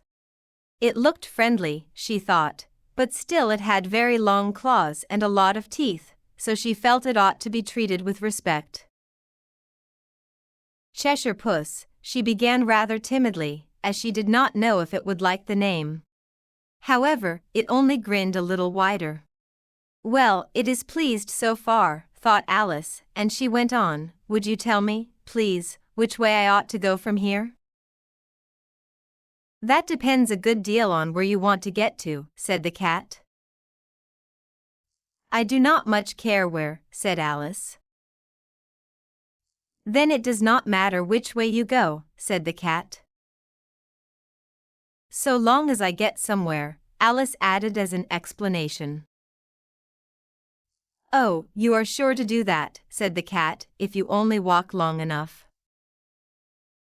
Alice felt that this could not be denied, so she tried another question. What sort of people live around here? In that direction, the cat said, waving its right paw around, lives a hatter. And in that direction, waving the other paw, lives a March hare. Visit either one you like, they are both mad. But I do not want to go among mad people, Alice remarked. Oh, you cannot help that, said the cat. We are all mad here. I am mad. You are mad. How do you know I am mad? Said Alice. You must be, said the cat, or you would not have come here. Alice did not think that proved it at all. However, she continued, and how do you know that you are mad? To begin with, said the cat, a dog is not mad. You grant that? I suppose so, said Alice. Well, then, the cat went on, you see, a dog growls when it is angry, and wags its tail when it is pleased. Now I growl when I am pleased, and wag my tail when I am angry. Therefore I am mad. I call it purring, not growling, said Alice. Call it what you like, said the cat. Do you play croquet with the queen today? I would like it very much, said Alice, but I have not been invited yet. You will see me there, said the cat, and vanished. Alice was not very surprised at this, as she was getting so used to strange things happening. While she was looking at the place where it had been, it suddenly appeared again. By the way, what became of the baby? Said the cat. I almost forgot to ask. It turned into a pig, Alice quietly said, just as if it had come back in a natural way. I thought it would, said the cat, and vanished again. Alice waited a little, half expecting to see it again, but it did not appear. After a minute or two, she walked on in the direction where the March hare was said to live. I have seen hatters before, she said to herself. The March hare will be much more interesting. And perhaps, as this is May, it will not be wildly mad, at least not as mad as it was in March. As she said this, she looked up, and there was the cat again, sitting on a branch of a tree. Did you say pig or fig? Said the cat. I said pig, replied Alice. And I wish you would not keep appearing and vanishing so suddenly. You make one quite dizzy. All right, said the cat. This time it vanished very slowly, beginning with the end of its tail and ending with the grin, which remained for some time after the rest of it was gone. Well, I have often seen a cat without a grin, thought Alice, but a grin without a cat. It is the most curious thing I ever saw in my life. She had not gone much further before she came in sight of the house of the March hare.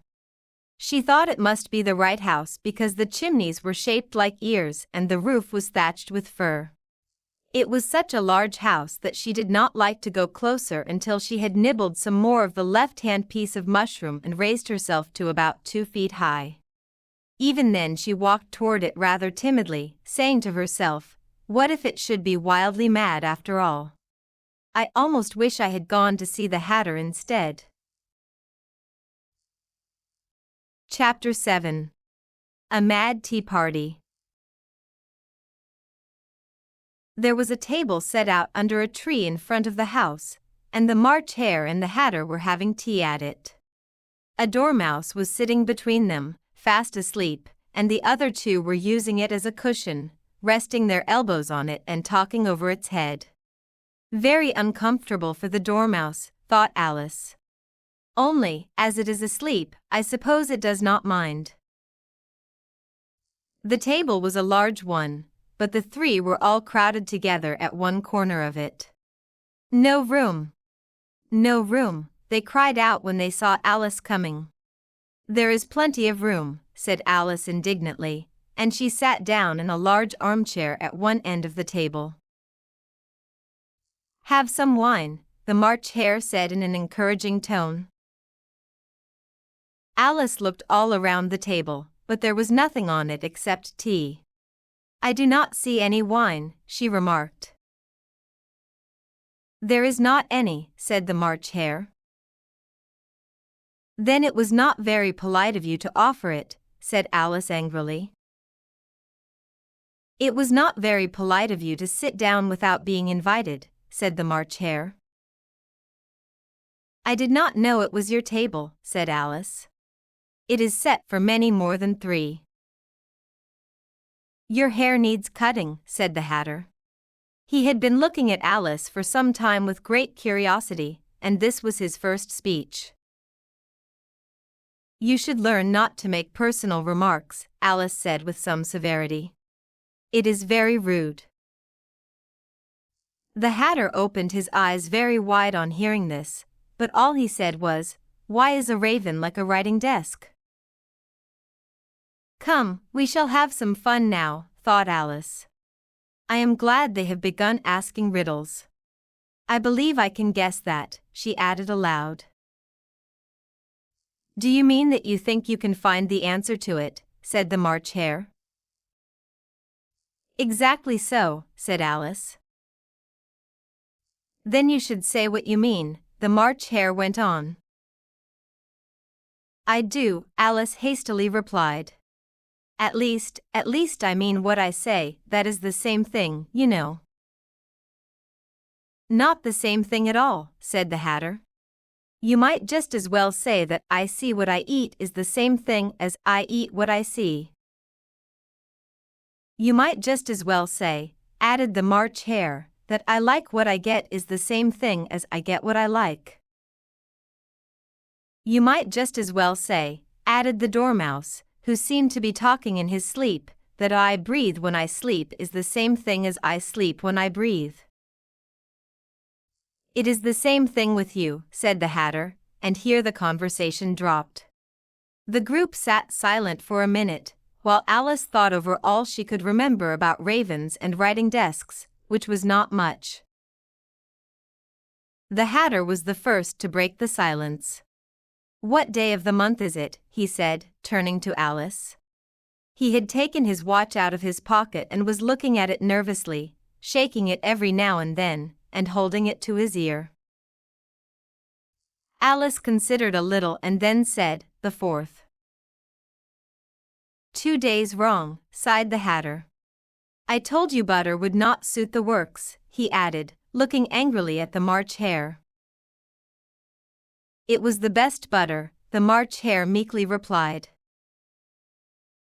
"Yes, but some crumbs must have gotten in as well," the Hatter grumbled. "You should not have put it in with the bread knife." The March Hare took the watch and looked at it gloomily. Then he dipped it into his cup of tea and looked at it again, but he could think of nothing better to say than his first remark, "It was the best butter, you know." Alice had been looking over his shoulder with some curiosity. "What a strange watch," she remarked. "It tells the day of the month, and does not tell what o'clock it is." "Why should it?" muttered the Hatter. "Does your watch tell you what year it is?" "Of course not," Alice replied very readily. "But that is because it stays the same year for such a long time." "Which is just the case with mine," said the Hatter. Alice felt terribly puzzled. The Hatter's remark seemed to have no meaning in it at all, and yet it was certainly English. "I do not quite understand you," she said, as politely as she could. "The Dormouse is asleep again," said the Hatter, and he poured a little hot tea on its nose. The Dormouse shook its head impatiently and said, without opening its eyes, of course, just what I was going to remark myself." "Have you guessed the riddle yet?" the Hatter said, turning to Alice again. No, I give up, Alice replied. What is the answer? I have not the slightest idea, said the Hatter. Nor I, said the March Hare. Alice sighed tiredly. I think you might do something better with the time, she said, than waste it in asking riddles that have no answers. If you knew time as well as I do, said the Hatter, you would not talk about wasting it. It is him. I do not know what you mean, said Alice. Of course you do not, the Hatter said, tossing his head scornfully. I dare say you never even spoke to time. Perhaps not, Alice cautiously replied. But I know I have to beat time when I learn music. Ah. That explains it, said the Hatter. He will not stand being beaten. Now, if you only kept on good terms with him, he would do almost anything you liked with the clock. For instance, suppose it were 9 o'clock in the morning, just time to begin lessons, you would only have to whisper a hint to time, and around goes the clock in a second. 1:30, time for lunch. I only wish it were, the March Hare whispered to itself. That would be grand, certainly, said Alice thoughtfully. But then, I would not be hungry for it, you know. Not at first, perhaps, said the Hatter. But you could keep it at 1:30 as long as you liked. Is that the way you manage? Alice asked. The Hatter shook his head sadly. Not I, he replied. We argued last March, just before he went mad, you know, pointing with his teaspoon at the March Hare. It was at the great concert given by the Queen of Hearts, and I had to sing. Twinkle, twinkle, little bat. How I wonder what you are at. You know the song, perhaps? I have heard something like it, said Alice. It goes on, you know, the Hatter continued, in this way. Up above the world you fly, like a tea tray in the sky.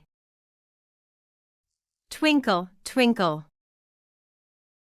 Here the dormouse shook itself and began singing in its sleep, twinkle, twinkle, twinkle, twinkle, and went on so long that they had to pinch it to make it stop.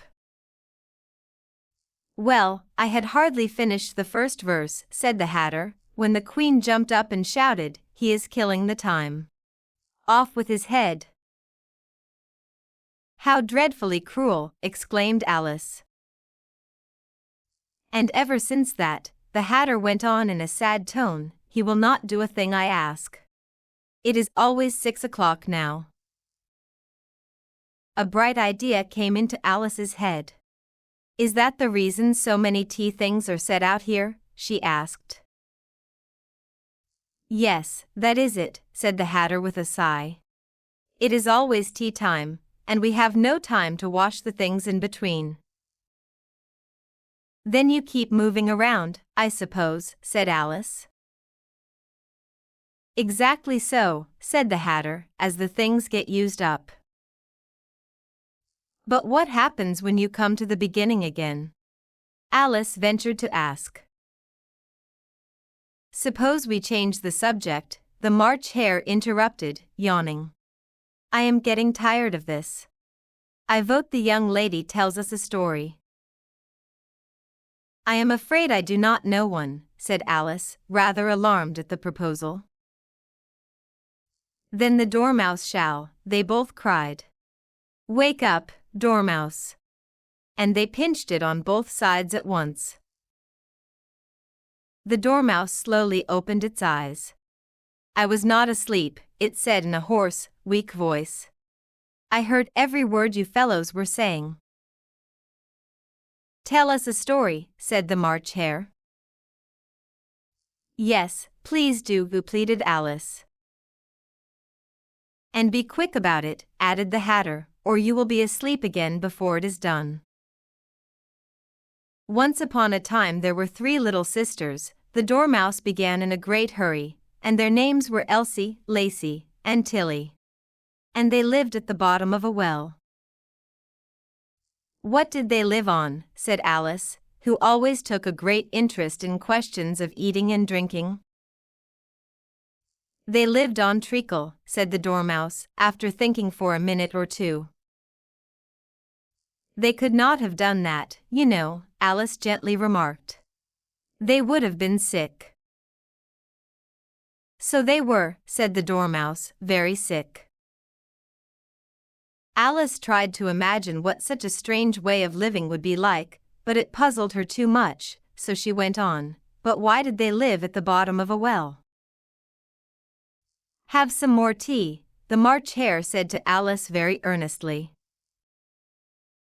I have had nothing yet, Alice replied in an offended tone, so I cannot take more. You mean you cannot take less, said the Hatter. It is very easy to take more than nothing. Nobody asked your opinion, said Alice.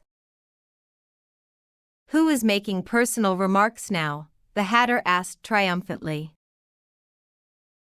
Alice did not quite know what to say to this. So she helped herself to some tea and bread and butter, and then turned to the Dormouse and repeated her question, why did they live at the bottom of a well? The Dormouse took another minute or two to think about it and then said, it was a treacle well. There is no such thing. Alice was beginning very angrily, but the Hatter and the March Hare went, sh. And the Dormouse sulkily remarked, if you cannot be polite, you had better finish the story for yourself. No, please go on. Alice said very humbly. I will not interrupt again. I dare say there may be one. One, indeed, said the Dormouse indignantly. However, it agreed to go on. And so these three little sisters, they were learning to draw, you know. What did they draw? Said Alice, quite forgetting her promise. Treacle, said the Dormouse, without thinking it all this time. I want a clean cup, interrupted the Hatter. Let's all move one place on. He moved on as he spoke, and the Dormouse followed him. The March Hare moved into the Dormouse's place, and Alice rather unwillingly took the place of the March Hare. The Hatter was the only one who got any advantage from the change. Alice was much worse off than before, as the March Hare had just knocked the milk pitcher over into his plate. Alice did not wish to offend the Dormouse again, so she began very carefully, but I do not understand. Where did they draw the treacle from? You can draw water out of a water well, said the Hatter, so I should think you could draw treacle out of a treacle well, stupid. But they were in the well, Alice said to the Dormouse, choosing not to notice this last remark. Of course they were, said the Dormouse, deep in. This answer so confused poor Alice that she let the Dormouse go on for some time without interrupting it. They were learning to draw, the Dormouse went on, yawning and rubbing its eyes, for it was getting very sleepy. And they drew all manner of things, everything that begins with an M. Why with an M? Said Alice. Why not? Said the March Hare. Alice was silent. The Dormouse had closed its eyes by this time and was going off into a doze. But on being pinched by the Hatter, it woke up again with a small shriek and went on, that begins with an M, such as mousetraps, and the moon, and memory, and muchness. You know you say things are much of a muchness. Did you ever see a drawing of a muchness? Really, now that you ask me, said Alice, very much confused, I do not think. Then you should not talk, said the Hatter. This piece of rudeness was more than Alice could stand. She got up in great disgust and walked off. The Dormouse fell asleep instantly, and neither of the others took the slightest notice of her going, though she looked back once or twice, half hoping that they would call after her. The last time she saw them, they were trying to put the dormouse into the teapot.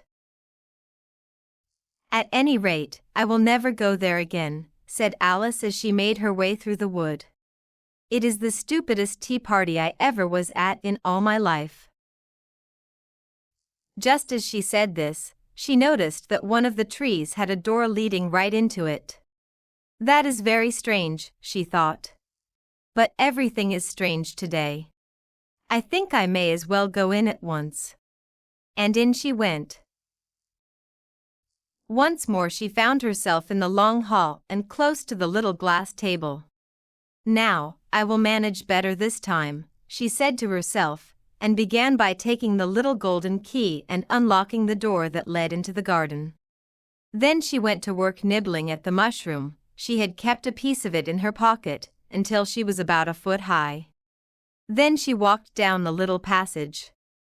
And then, she found herself at last in the beautiful garden, among the bright flower beds and the cool fountains. Chapter 8. The Queen's Croquet-Ground. A large rose tree stood near the entrance of the garden. The roses growing on it were white, but there were 3 gardeners at it, busily painting them red. Alice thought this was a very strange thing, and she went closer to watch them. Just as she came up to them, she heard one of them say, "Look out now, 5. Do not go splashing paint over me like that." "I could not help it," said 5 in a sulky tone. 7 bumped my elbow."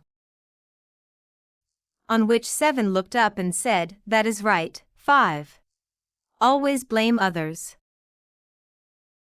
"You had better not talk," said 5. "I heard the Queen say only yesterday that you deserved to be beheaded." "What for?" said the one who had spoken first. "That is none of your business, too," said 7. "Yes, it is his business," said 5. "And I will tell him, it was for bringing the cook tulip bulbs instead of onions." 7 threw down his brush and had just begun, well, of all the unfair things, when his eye happened to fall upon Alice, as she stood watching them. He stopped himself suddenly. The others looked around too, and all of them bowed low. "Would you tell me, please," said Alice a little timidly, "why you are painting those roses?" 5 and 7 said nothing, but looked at 2. 2 began in a low voice, "Why, the fact is, you see, miss, this here ought to have been a red rose tree, and we put a white one in by mistake. If the Queen were to find it out, we should all have our heads cut off, you know. So you see, miss, we are doing our best, before she comes, to." At this moment 5, who had been nervously looking across the garden, called out, "The Queen! The Queen!" The 3 gardeners instantly threw themselves flat on their faces. There was a sound of many footsteps, and Alice looked around, eager to see the Queen. First came 10 soldiers carrying clubs. These were all shaped like the 3 gardeners, flat and rectangular, with their hands and feet at the corners. Next came the 10 courtiers. These were decorated all over with diamonds, and walked 2 by 2, as the soldiers did. After these came the royal children. There were 10 of them, and the little dears came jumping merrily along hand in hand, in pairs. They were all decorated with hearts. Next came the guests, mostly kings and queens, and among them Alice recognized the White Rabbit. It was talking in a hurried, nervous manner, smiling at everything that was said, and went by without noticing her. Then followed the Knave of Hearts, carrying the king's crown on a crimson velvet cushion. And last of all this grand procession came the King and Queen of Hearts. Alice was rather doubtful whether she ought to lie down on her face like the 3 gardeners, but she could not remember ever having heard of such a rule for processions. And besides, what would be the use of a procession, thought she, if people had to lie down on their faces so that they could not see it. So she stood still where she was and waited. When the procession came opposite Alice, they all stopped and looked at her, and the Queen said severely, "Who is this?" She said it to the Knave of Hearts, who only bowed and smiled in reply. "Idiot," said the Queen, tossing her head impatiently. Turning to Alice, she went on, "What is your name, child?" "My name is Alice, so please your Majesty," said Alice very politely. But she added to herself, "Why, they are only a pack of cards, after all. I do not need to be afraid of them." "And who are these?" said the Queen, pointing to the 3 gardeners who were lying around the rose tree. For, you see, as they were lying on their faces, and the pattern on their backs was the same as the rest of the pack, she could not tell whether they were gardeners, or soldiers, or courtiers, or 3 of her own children. "How should I know?" said Alice, surprised at her own courage. "It is no business of mine." The Queen turned red with fury, and after glaring at her for a moment like a wild beast, screamed, "Off with her head! Off!" "Nonsense," said Alice, very loudly and firmly, and the Queen was silent. The King laid his hand upon her arm and timidly said, "Consider, my dear, she is only a child." The Queen turned angrily away from him and said to the Knave, "Turn them over." The Knave did so, very carefully, with one foot. "Get up," said the Queen in a shrill, loud voice. The 3 gardeners instantly jumped up and began bowing to the King, the Queen, the royal children, and everybody else. "Stop that," screamed the Queen. "You make me dizzy." Then, turning to the rose tree, she went on, "What have you been doing here?" "May it please your Majesty," said two in a very humble tone, going down on one knee as he spoke, "we were trying." "I see," said the Queen, who had meanwhile been examining the roses. "Off with their heads!" The procession moved on, 3 of the soldiers remaining behind to execute the unfortunate gardeners, who ran to Alice for protection. "You shall not be beheaded," said Alice, and she put them into a large flower pot that stood near. The 3 soldiers wandered about for a minute or 2, looking for them, and then quietly marched off after the others. "Are their heads off?" shouted the Queen. "Their heads are gone, if it please your Majesty," the soldiers shouted in reply. "That is right," shouted the Queen. "Can you play croquet?" The soldiers were silent and looked at Alice, as the question was evidently meant for her. "Yes," shouted Alice. "Come on, then," roared the Queen, and Alice joined the procession, wondering very much what would happen next. It is a very fine day," said a timid voice at her side. She was walking by the White Rabbit, who was peeping nervously into her face. "Very," said Alice. "Where is the Duchess?" "Hush! Hush!" said the Rabbit in a low, hurried tone. He looked nervously over his shoulder as he spoke, then raised himself on tiptoe, put his mouth close to her ear, and whispered, "She is under sentence of execution." "What for?" said Alice. "Did you say what a pity?" the Rabbit asked. "No, I did not," said Alice. "I do not think it is a pity at all. I said what for." She slapped the Queen's ears, the Rabbit began. Alice gave a little giggle.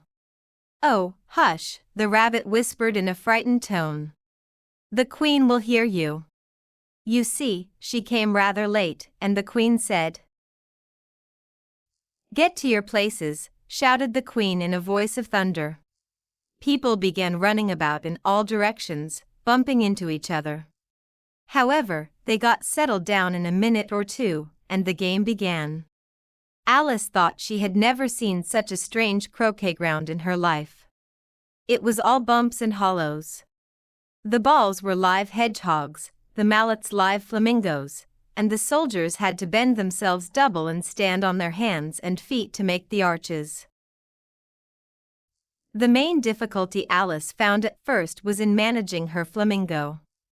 She succeeded in tucking its body away comfortably enough under her arm, with its legs hanging down. But generally, just as she had gotten its neck nicely straightened out and was going to hit the hedgehog with its head, it would twist itself around and look up into her face with such a puzzled expression that she could not help bursting out laughing. And when she had gotten its head down and was going to start again, it was very frustrating to find that the hedgehog had unrolled itself and was crawling away. Besides all this, there was generally a bump or a hollow in the way wherever she wanted to send the hedgehog. And as the bent-over soldiers were always getting up and walking off to other parts of the ground, Alice soon came to the conclusion that it was a very difficult game indeed. The players all played at once without waiting for turns, arguing all the time and fighting for the hedgehogs. In a very short time the queen was in a furious rage, stamping around and shouting, "Off with his head," or "Off with her head," about once a minute. Alice began to feel very nervous. To be sure, she had not had any argument with the queen yet, but she knew that it might happen any minute. And then, thought she, what would become of me?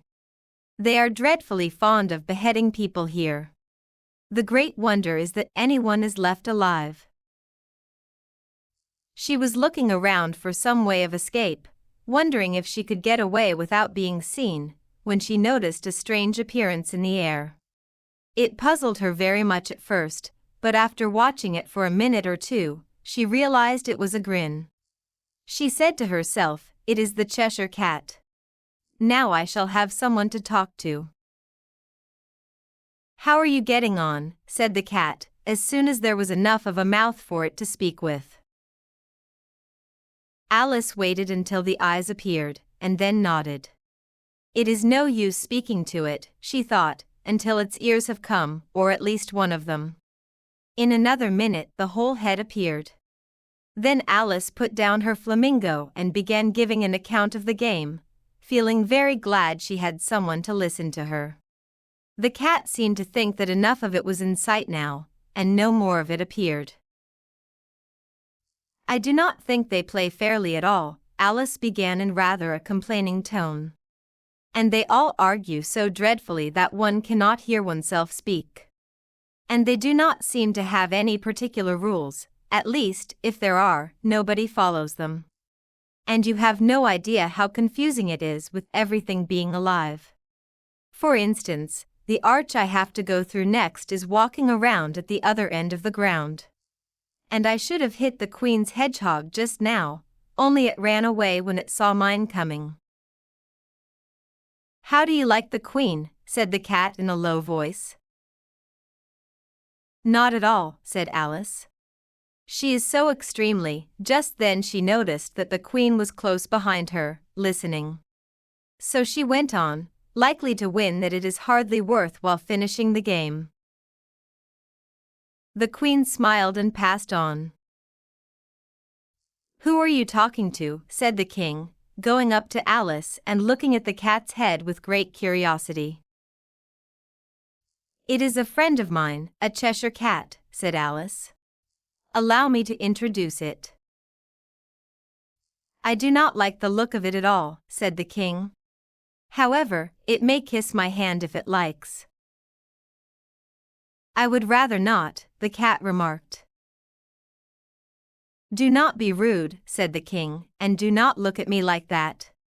He got behind Alice as he spoke. "A cat may look at a king," said Alice. "I read that in some book, but I do not remember where." "Well, it must be removed," said the king very firmly. He called to the queen, who was passing at the moment, "My dear, I wish you would have this cat removed." The queen had only one way of settling all difficulties, great or small. Off with his head, she said, without even looking around. I will fetch the executioner myself, said the king eagerly, and he hurried off. Alice thought she might as well go back and see how the game was going on, as she heard the queen's voice in the distance, screaming with anger. She had already heard her sentence 3 of the players to be executed for missing their turns. She did not like the look of things at all, as the game was in such confusion that she never knew whether it was her turn or not. So she went in search of her hedgehog. The hedgehog was engaged in a fight with another hedgehog, which seemed to Alice an excellent opportunity to hit one with the other.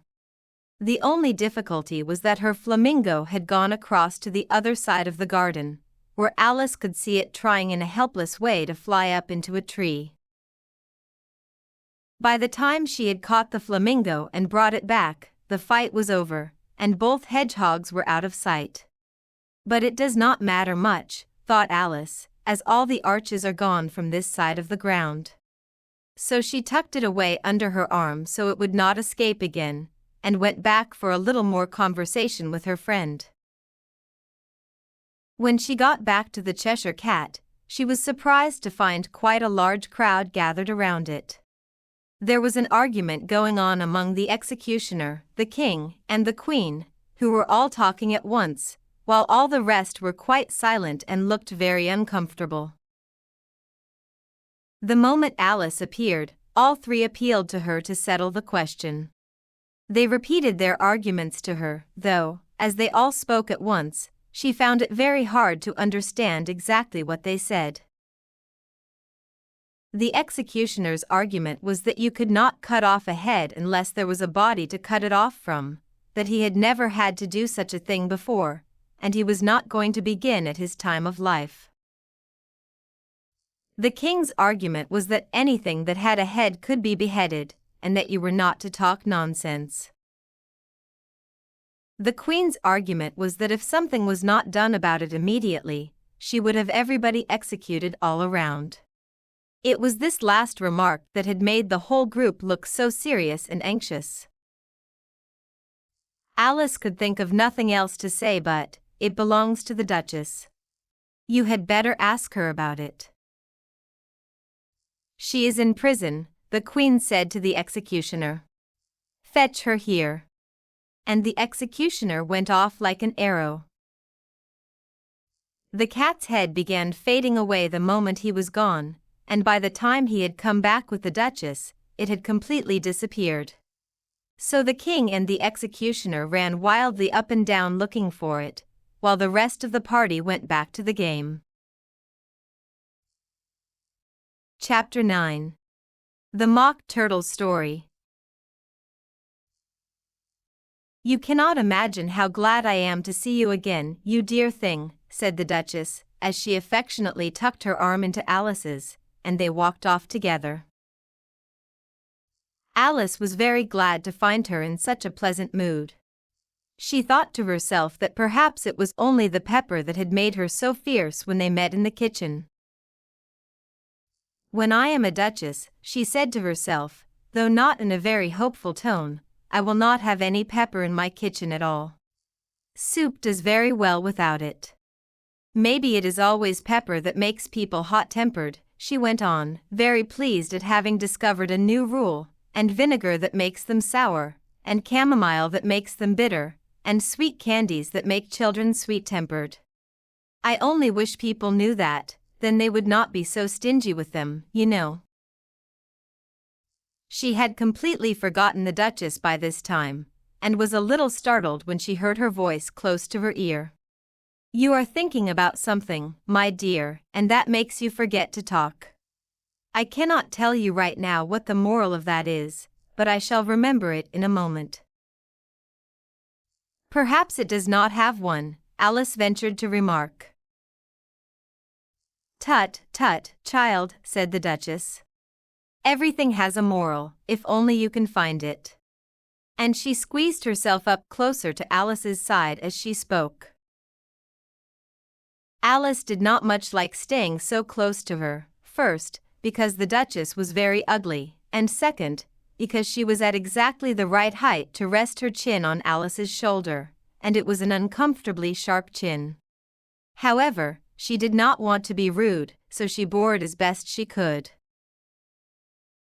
"The game is going on a little better now," she said, to keep up the conversation. "So it is," said the Duchess. "And the moral of that is, oh, it is love that makes the world go around." "Somebody said," Alice whispered, "that it is done by everybody minding their own business." "Ah, well. It means much the same thing," said the Duchess, digging her sharp little chin into Alice's shoulder as she added, "and the moral of that is, take care of the sense, and the sounds will take care of themselves." How fond she is of finding morals in things. Alice thought to herself.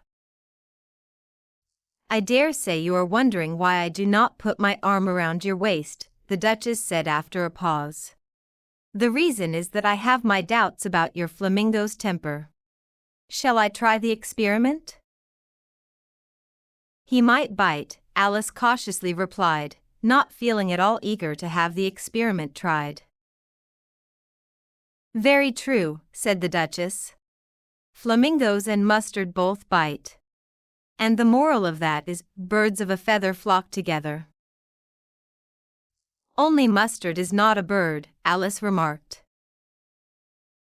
"Right, as usual," said the Duchess. "What a clear way you have of putting things." "It is a mineral, I think," said Alice. "Of course it is," said the Duchess, who seemed ready to agree to everything Alice said. "There is a large mustard mine near here. And the moral of that is, the more there is of mine, the less there is of yours."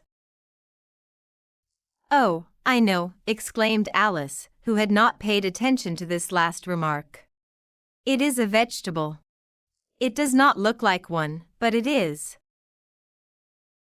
"I quite agree with you," said the Duchess. "And the moral of that is, be what you would seem to be, or if you would like it put more simply, never imagine yourself not to be otherwise than what it might appear to others that what you were or might have been was not otherwise than what you had been would have appeared to them to be otherwise." "I think I would understand that better," Alice said very politely, "if I had it written down. But I cannot quite follow it as you say it." "That is nothing to what I could say if I chose," the Duchess replied in a pleased tone. "Please do not trouble yourself to say it any longer than that," said Alice. "Oh, do not talk about trouble," said the Duchess. "I make you a present of everything I have said so far." "A cheap sort of present," thought Alice. "I am glad they do not give birthday presents like that." But she did not dare to say it out loud. Thinking again, the Duchess asked, with another dig of her sharp little chin. "I have a right to think," said Alice sharply, for she was beginning to feel a little annoyed. "Just about as much right," said the Duchess, "as pigs have to fly, and the M.O." But here, to Alice's great surprise, the Duchess's voice died away, right in the middle of her favorite word moral, and the arm linked in hers began to tremble. Alice looked up, and there stood the Queen in front of them, with her arms folded, frowning like a thunderstorm.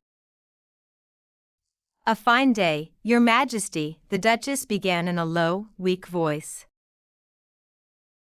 "Now, I give you fair warning," shouted the Queen, stamping on the ground as she spoke.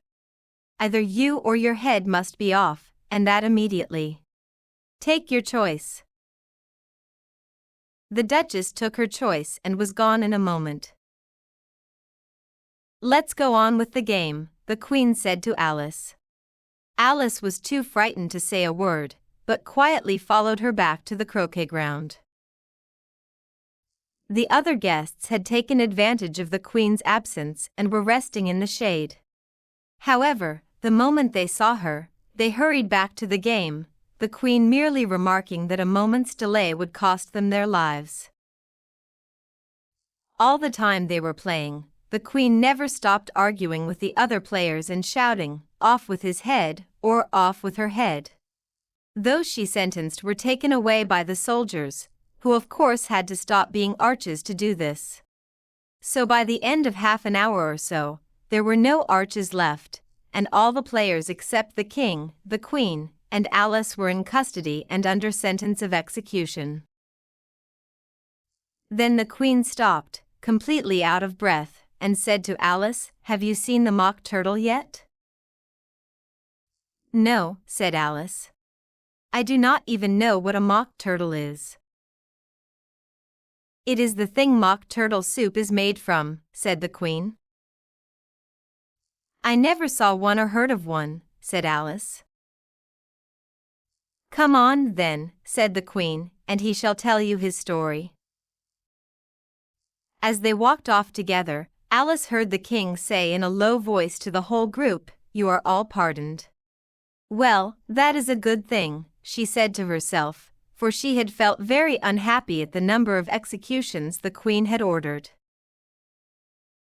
They very soon came upon a griffin, lying fast asleep in the sun. "Get up, lazy thing," said the queen, "and take this young lady to see the mock turtle, and to hear his story. I must go back and see after some executions I have ordered." She walked off, leaving Alice alone with the griffin. Alice did not quite like the look of the creature, but on the whole she thought it would be just as safe to stay with it as to go after that fierce queen. So she waited. The griffin sat up and rubbed its eyes. Then it watched the queen until she was out of sight, and chuckled. "What fun," said the griffin, half to itself, half to Alice. "What is the fun?" said Alice. "Why, she is," said the griffin. "It is all her imagination, they never execute anybody, you know. Come on." "Everybody says come on, here," thought Alice, as she went slowly after it. "I was never ordered about so much in my whole life, never." They had not gone far before they saw the mock turtle in the distance, sitting sad and lonely on a small ledge of rock. As they came closer, Alice could hear him sighing as if his heart would break. She felt deep pity for him. "What is his sorrow?" she asked the griffin. The griffin answered, in almost the exact same words as before, "It is all his imagination, he has no sorrow, you know. Come on." So they went up to the mock turtle, who looked at them with large eyes full of tears, but said nothing. "This young lady here," said the griffin, "she wants to know your story, she does."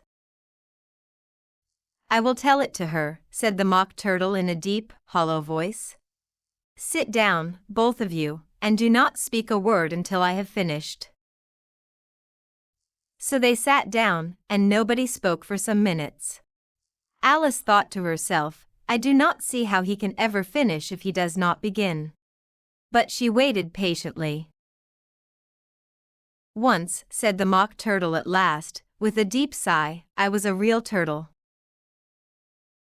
These words were followed by a very long silence, broken only by an occasional cry of "HJCKRRH" from the griffin and the constant heavy sobbing of the mock turtle. Alice was very close to getting up and saying, "Thank you, sir, for your interesting story," but she could not help thinking there must be more to come, so she sat still and said nothing. "When we were little," the mock turtle went on at last, more calmly, though still sobbing now and then, "we went to school in the sea. The master was an old turtle, we used to call him Tortoise." "Why did you call him Tortoise if he was not one?" Alice asked. "We called him Tortoise because he taught us," said the mock turtle angrily. "Really, you are very slow. You ought to be ashamed of yourself for asking such a simple question," added the griffin. Then they both sat in silence and looked at poor Alice, who felt ready to sink into the earth. At last the Griffin said to the Mock Turtle, "Move along, old fellow. Do not take all day about it." And he continued with these words. "Yes, we went to school in the sea, though you may not believe it." "I never said I did not," interrupted Alice. "You did," said the Mock Turtle. "Hold your tongue," added the Griffin before Alice could speak again. The Mock Turtle went on. "We had the best of educations, in fact, we went to school every day." "I have been to a day school, too," said Alice. "You do not need to be so proud."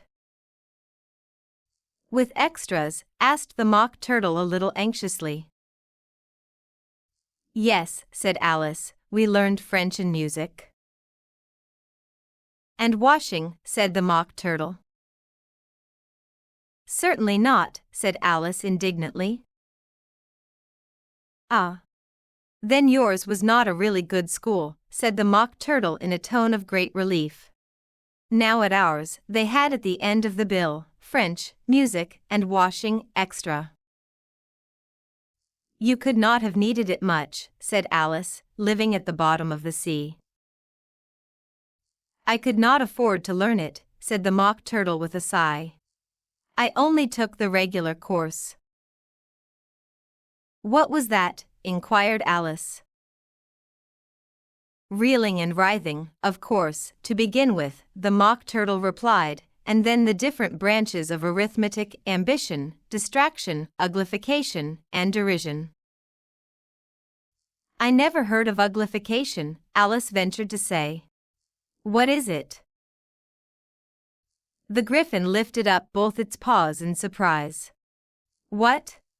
Never heard of uglifying?" it exclaimed. "You know what it means to beautify, I suppose?" "Yes," said Alice doubtfully. "It means to make something prettier." "Well, then," the Griffin went on, "if you do not know what it means to uglify, you are a fool." Alice did not feel encouraged to ask any more questions about it, so she turned to the Mock Turtle and said, "What else did you have to learn?" "Well, there was mystery," the Mock Turtle replied, counting off the subjects on his flippers: mystery, ancient and modern, with seaography. Then drawling. The drawling master was an old conger eel who used to come once a week. He taught us drawling, stretching, and fainting in coils. "What was that like?" said Alice. "Well, I cannot show it to you myself," the Mock Turtle said. "I am too stiff." And the Griffin never learned it. "I did not have time," said the Griffin. "I went to the classics master, though. He was an old crab, he was." "I never went to him," the Mock Turtle said with a sigh. "He taught laughing and grief," they used to say. "So he did," said the Griffin, sighing in his turn. Both creatures hid their faces in their paws. "And how many hours a day did you do lessons?" said Alice, in a hurry to change the subject. 10 hours the first day," said the Mock Turtle, 9 the next, and so on. "What a strange schedule," exclaimed Alice. "That is the reason they are called lessons," the Griffin remarked, "because they lesson from day to day." This was a completely new idea to Alice, and she thought it over a little before she made her next remark. "Then the 11th day must have been a holiday?" "Of course it was," said the Mock Turtle. "And how did you manage on the 12th? Alice went on eagerly. "That is enough about lessons," the Griffin interrupted in a very firm tone. "Tell her something about the games now." Chapter 10. The Lobster Quadrille. The Mock Turtle sighed deeply and drew the back of one flipper across his eyes. He looked at Alice and tried to speak, but for a minute or two, sobs choked his voice. Same as if he had a bone in his throat, said the Griffin, and it set to work shaking him and punching him in the back.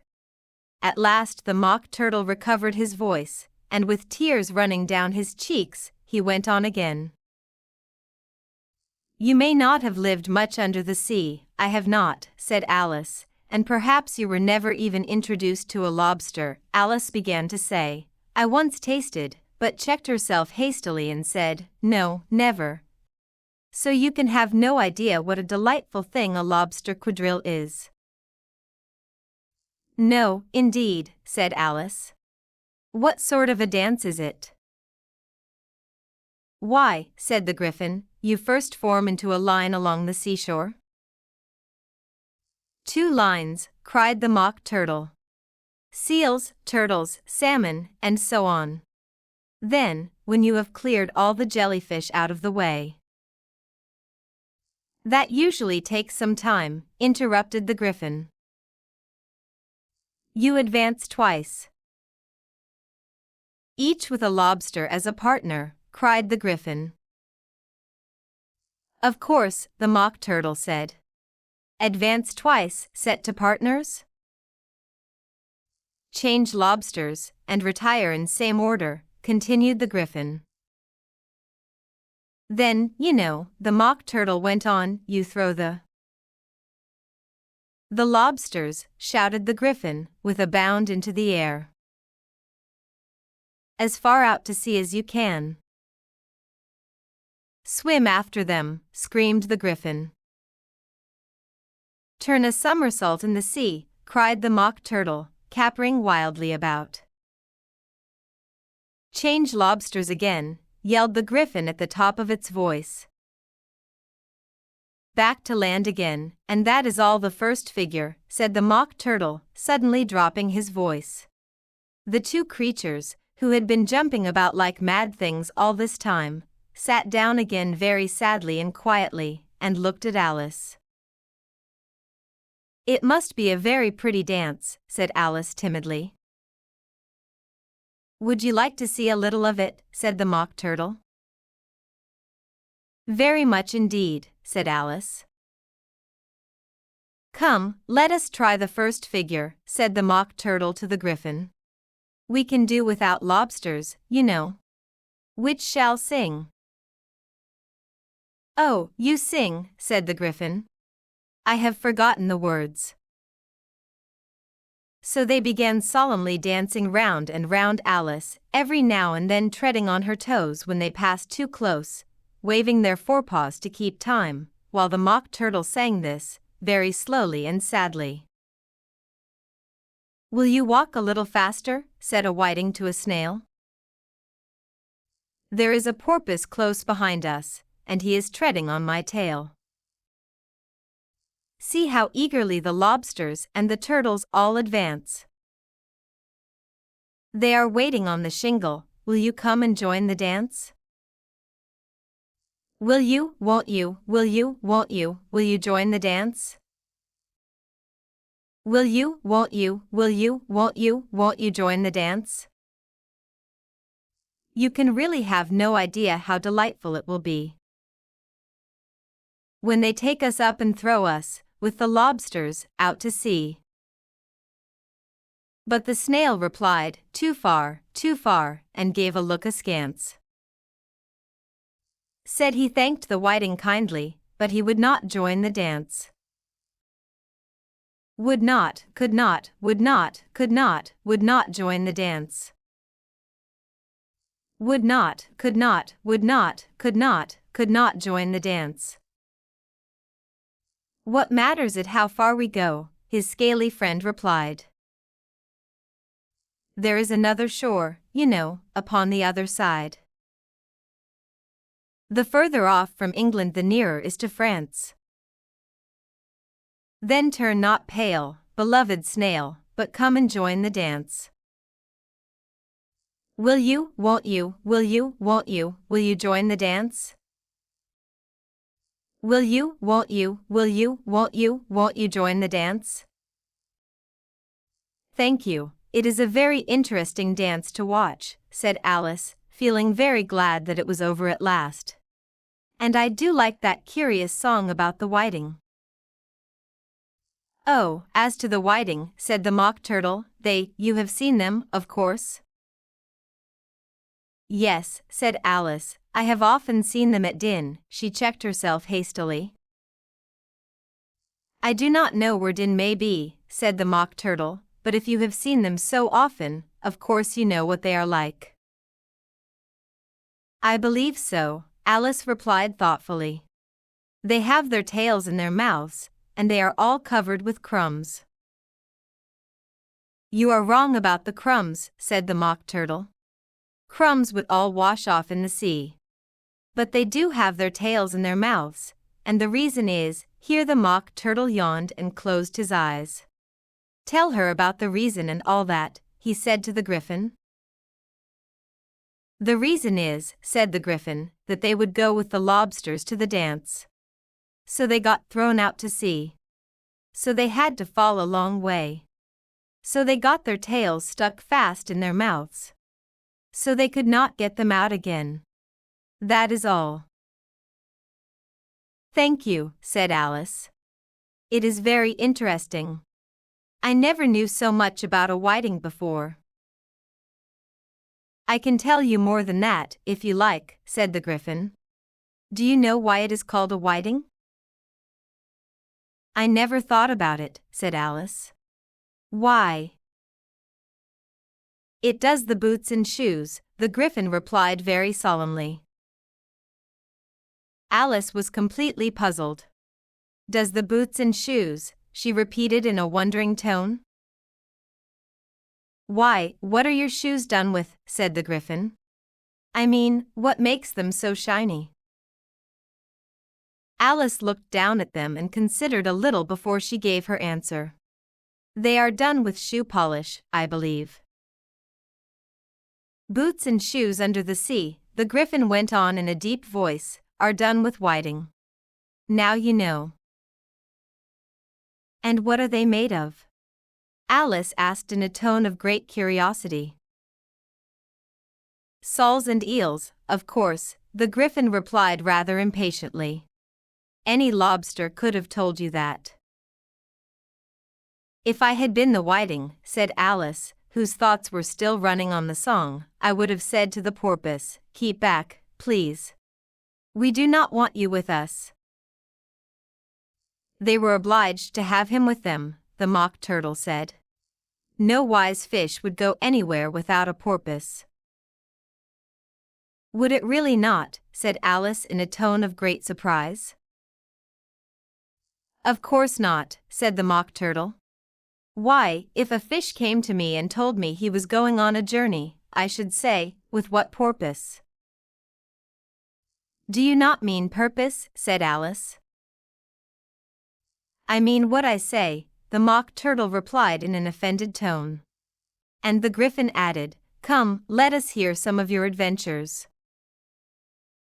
I could tell you my adventures, beginning from this morning, said Alice a little timidly.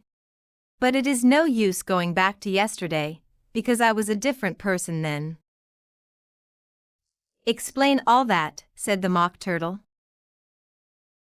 No, no. The adventures first, said the Griffin in an impatient tone. Explanations take such a dreadful time.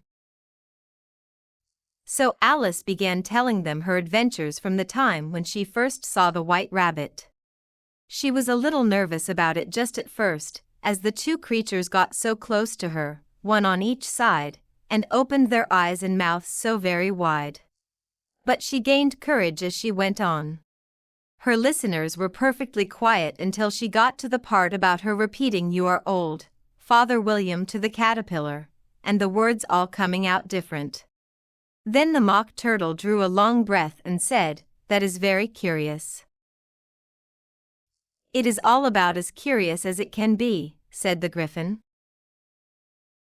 It all came out different, the Mock Turtle repeated thoughtfully.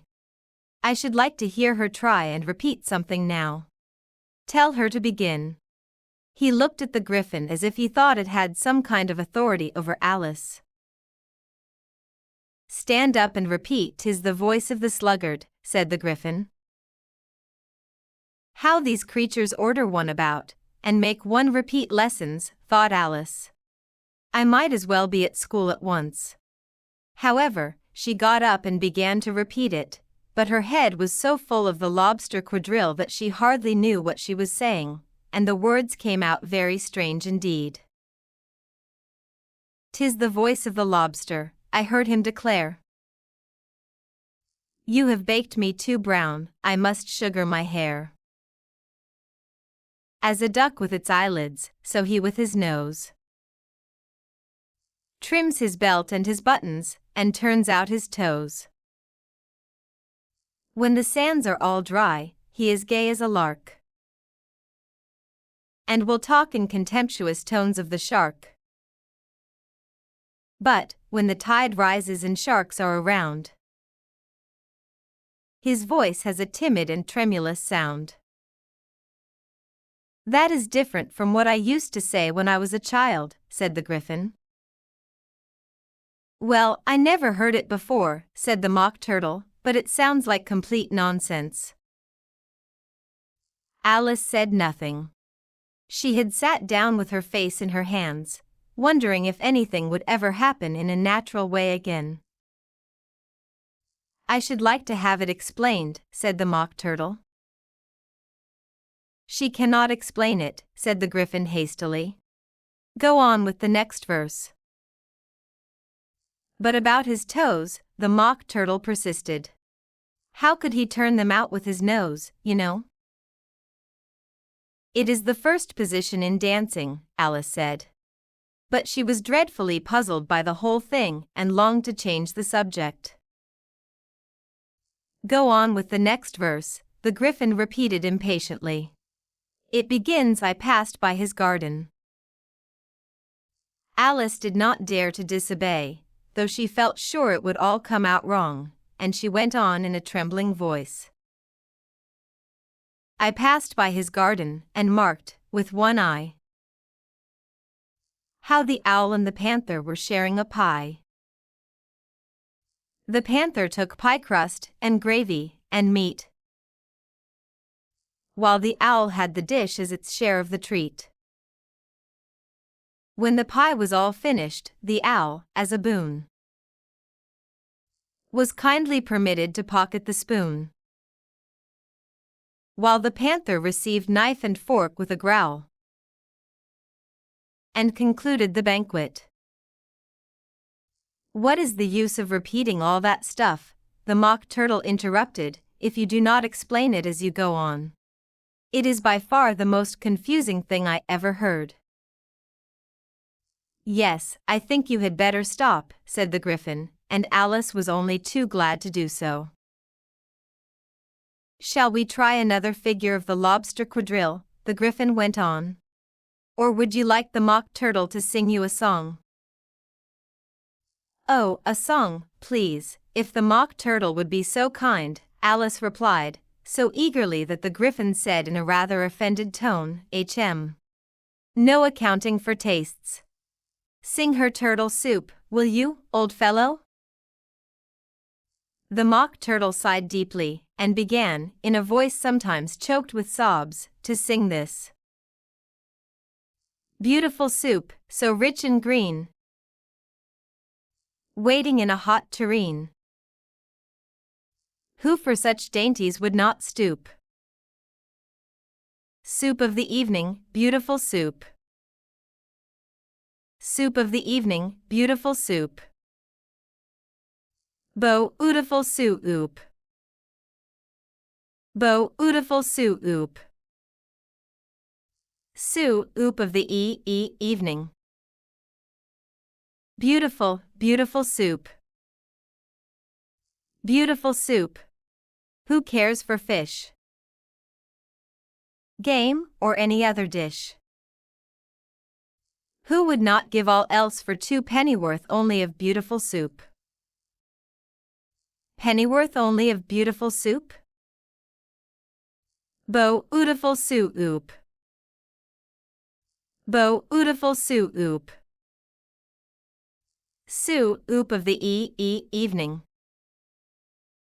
Beautiful, full soup. Chorus again, cried the Gryphon, and the Mock Turtle had just begun to repeat it, when a cry of "The trial is beginning" was heard in the distance. Come on, cried the Gryphon, and taking Alice by the hand, it hurried off, without waiting for the end of the song. What trial is it? Alice panted as she ran, but the Gryphon only answered, Come on, and ran faster, while more and more faintly came, carried on the breeze that followed them, the melancholy words. Soup of the evening. Beautiful, soup. Chapter 11. Who Stole the Tarts? The King and Queen of Hearts were seated on their throne when they arrived, with a great crowd assembled around them, all sorts of small birds and beasts, as well as the whole pack of cards. The knave was standing before them in chains, with a soldier on each side to guard him. Near the king was the White Rabbit, with a trumpet in one hand and a scroll of parchment in the other. In the very middle of the court was a table, with a large dish of tarts upon it. They looked so good that it made Alice quite hungry to look at them. I wish they would get the trial done, she thought, and pass around the refreshments. But there seemed to be no chance of this, so she began looking at everything around her to pass the time. Alice had never been in a court of justice before, but she had read about them in books, and she was quite pleased to find that she knew the name of nearly everything there. That is the judge, she said to herself, because of his big wig. The judge, by the way, was the king. As he wore his crown over the wig, he did not look at all comfortable, and it was certainly not becoming. And that is the jury box, thought Alice. And those 12 creatures, she was obliged to say creatures, you see, because some of them were animals and some were birds. I suppose they are the jurors. She said this last word 2 or 3 times over to herself, being rather proud of it, for she thought, and rightly too, that very few little girls of her age knew the meaning of it at all. However, jurymen would have done just as well. The 12 jurors were all writing very busily on slates. What are they doing? Alice whispered to the Gryphon. They cannot have anything to put down yet, before the trial has begun. They are writing down their names, the Gryphon whispered in reply, for fear they should forget them before the end of the trial. Stupid things. Alice began in a loud, indignant voice, but she stopped hastily, for the White Rabbit cried out, Silence in the court. The king put on his spectacles and looked anxiously around to make out who was talking. Alice could see, as well as if she were looking over their shoulders, that all the jurors were writing down stupid things on their slates. She could even make out that one of them did not know how to spell stupid, and that he had to ask his neighbor to tell him. A nice mess their slates will be in before the trial is over, thought Alice. One of the jurors had a pencil that squeaked. This, of course, Alice could not stand, and she went around the court, got behind him, and very soon found an opportunity to take it away. She did it so quickly that the poor little juror, it was Bill, the lizard, could not make out at all what had become of it. So, after hunting all around for it, he was obliged to write with one finger for the rest of the day. This was of very little use, as it left no mark on the slate. Harold, read the accusation, said the king. On this, the White Rabbit blew 3 blasts on the trumpet, unrolled the parchment scroll, and read as follows. The Queen of Hearts, she made some tarts. All on a summer day. The Knave of Hearts, he stole those tarts. And took them quite away. Consider your verdict, the king said to the jury. Not yet, the rabbit hastily interrupted. There is a great deal to come before that. Call the first witness, said the king. The white rabbit blew 3 blasts on the trumpet and called out, First witness. The first witness was the Hatter. He came in with a teacup in one hand and a piece of bread and butter in the other. I beg pardon, Your Majesty, he began, for bringing these in, but I had not quite finished my tea when I was sent for. You ought to have finished, said the king. When did you begin?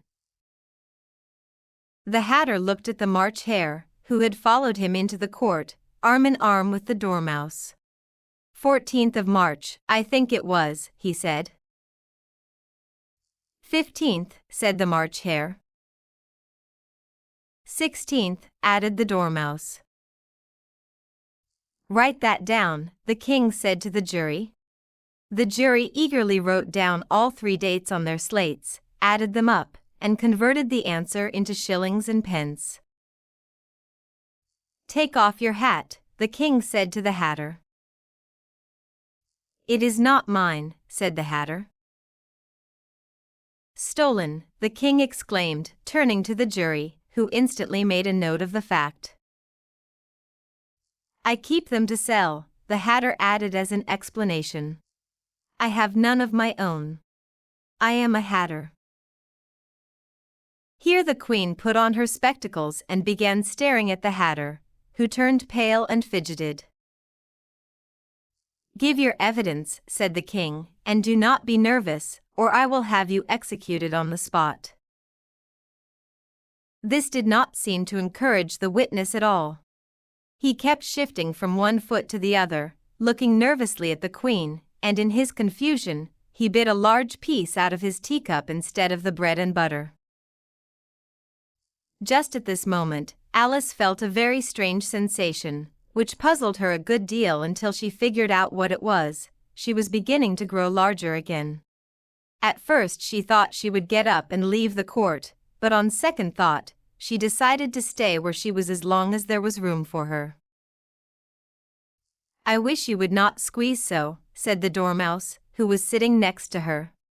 I can hardly breathe. I cannot help it, said Alice very meekly. I am growing. You have no right to grow here, said the Dormouse. Do not talk nonsense, said Alice more boldly. You know you are growing too. Yes, but I grow at a reasonable pace, said the Dormouse, not in that ridiculous fashion. He got up very sulkily and crossed over to the other side of the court. All this time the queen had never stopped staring at the Hatter.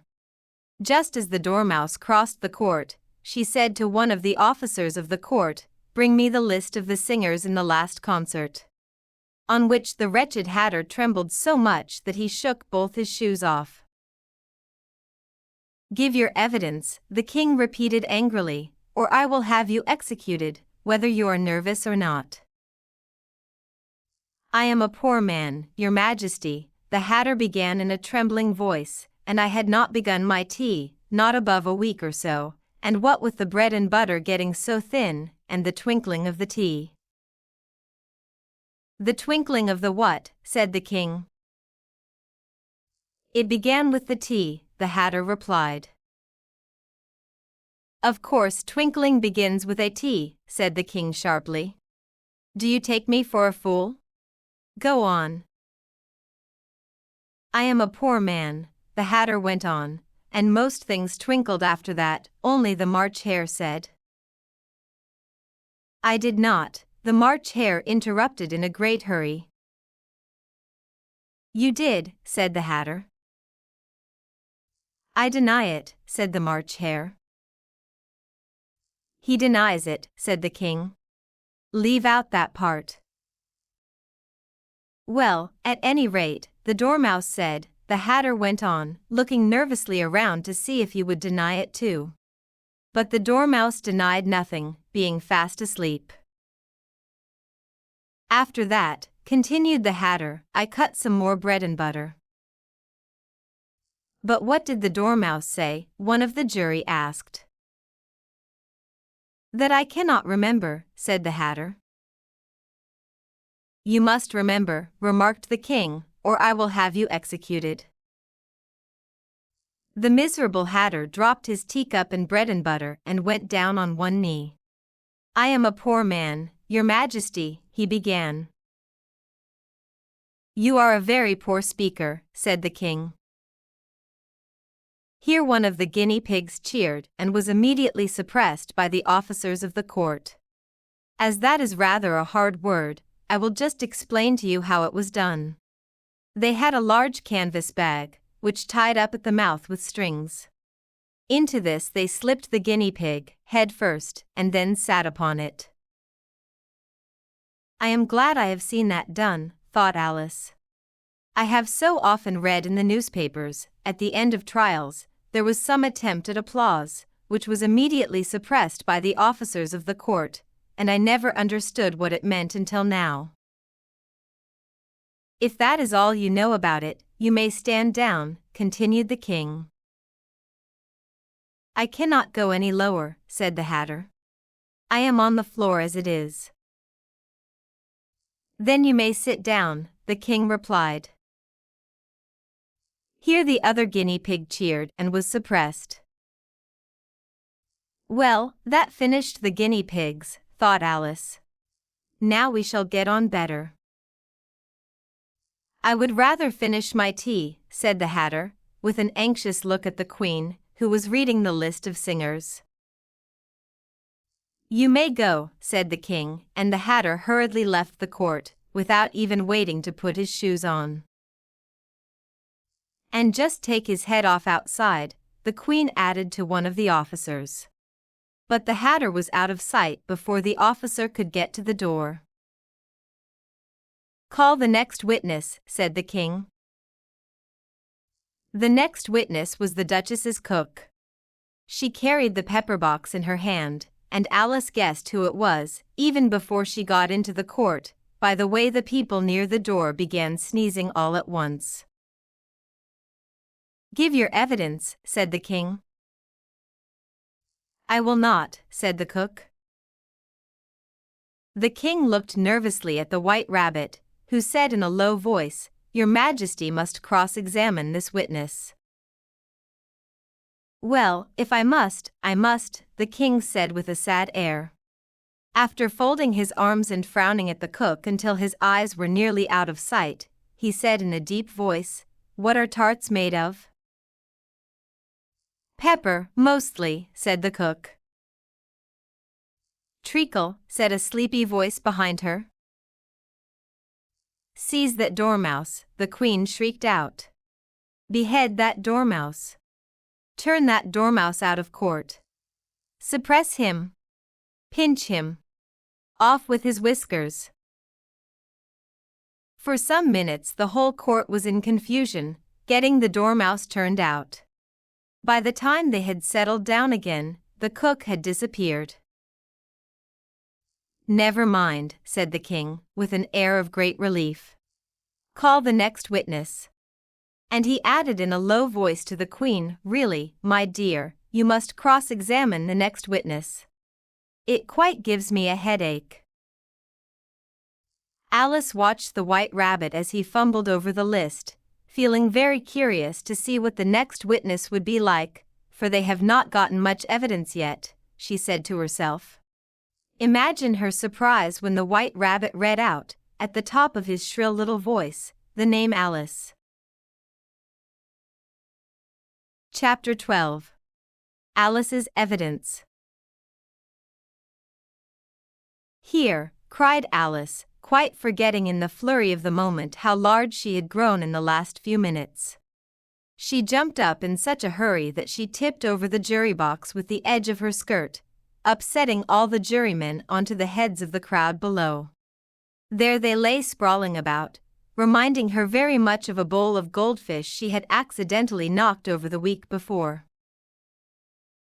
Oh, I beg your pardon, she exclaimed in a tone of great dismay, and began picking them up again as quickly as she could. The accident with the goldfish kept running in her head, and she had a vague idea that they must be collected at once and put back into the jury box, or they would die. "The trial cannot proceed," said the king in a very grave voice, "until all the jurymen are back in their proper places. All," he repeated with great emphasis, looking hard at Alice as he said so. Alice looked at the jury box and saw that, in her hurry, she had put the lizard in head downward.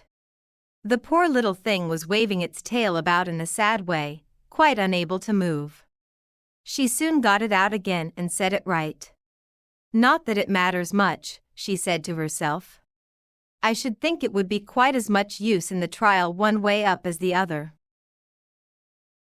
As soon as the jury had recovered a little from the shock of being upset, and their slates and pencils had been found and handed back to them, they set to work very diligently to write out an account of the accident, all except the lizard, who seemed too overwhelmed to do anything but sit with its mouth open, gazing up at the ceiling of the court. "What do you know about this matter?" the king said to Alice. "Nothing," said Alice. "Nothing whatever," persisted the king. "Nothing whatever," said Alice. "That is very important," the king said, turning to the jury. They were just beginning to write this down on their slates, when the White Rabbit interrupted. "Unimportant, Your Majesty means, of course," he said in a very respectful tone, but frowning and making faces at the king as he spoke. "Unimportant, of course, I meant," the king hastily said, and went on to himself in a low voice, "important, unimportant, unimportant, important," as if he were testing which word sounded best. Some of the jury wrote it down important, and some unimportant.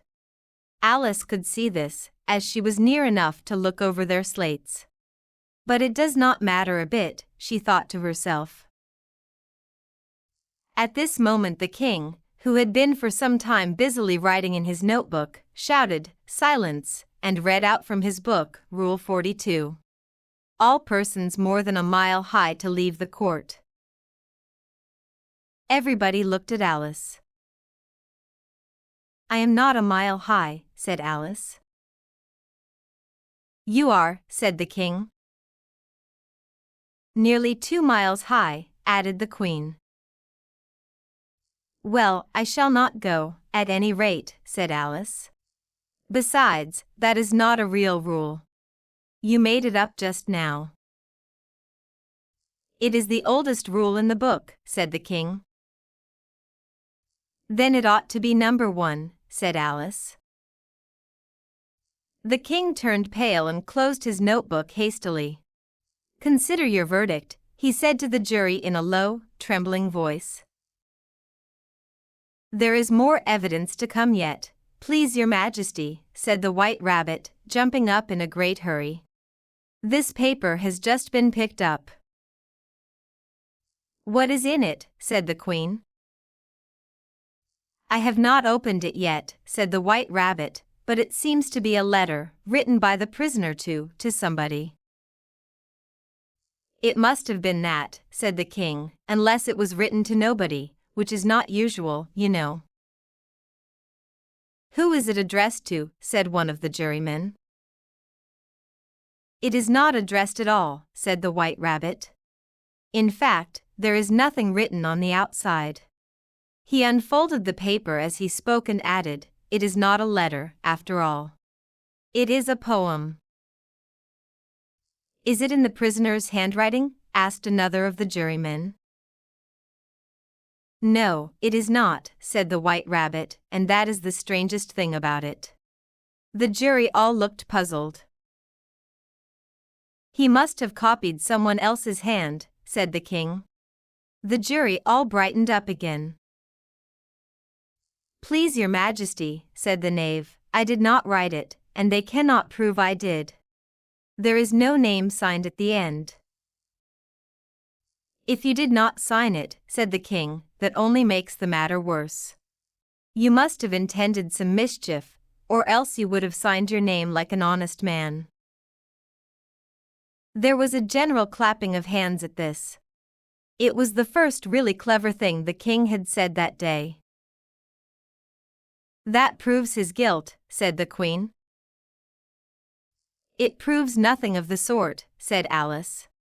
Why, you do not even know what the poem is about. Read it, said the king. The White Rabbit put on his spectacles. Where shall I begin, please your majesty, he asked. Begin at the beginning, the king said gravely, and go on until you come to the end, then stop. These were the verses the White Rabbit read. They told me you had been to her, and mentioned me to him. She gave me a good character, but said I could not swim. He sent them word I had not gone. We know it to be true. If she should push the matter on, what would become of you? I gave her one, they gave him two. You gave us three or more. They all returned from him to you, though they were mine before. If I or she should chance to be involved in this affair, he trusts to you to set them free, exactly as we were. My notion was that you had been,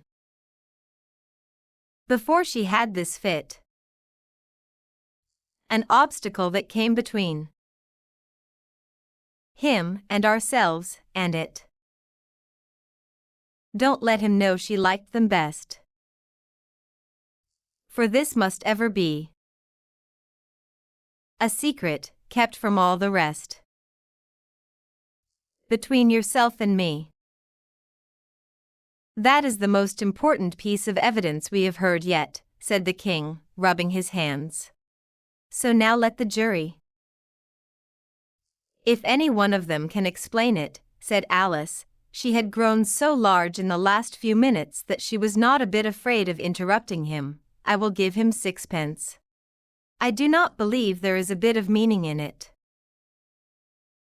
The jury all wrote down on their slates, she does not believe there is a bit of meaning in it, but none of them tried to explain the paper. If there is no meaning in it, said the king, that saves a lot of trouble, you know, as we do not need to try to find any. And yet I do not know, he went on, spreading out the verses on his knee and looking at them with one eye. I seem to see some meaning in them, after all.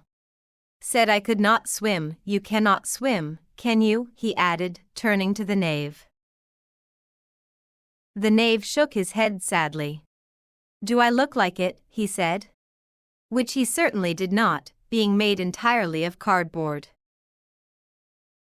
All right so far, said the king, and he went on muttering the verses to himself. We know it to be true, that is the jury, of course. I gave her one, they gave him two. Why, that must be what he did with the tarts, you know. But it goes on, they all returned from him to you, said Alice. Why, there they are, said the king triumphantly, pointing to the tarts on the table. Nothing can be clearer than that.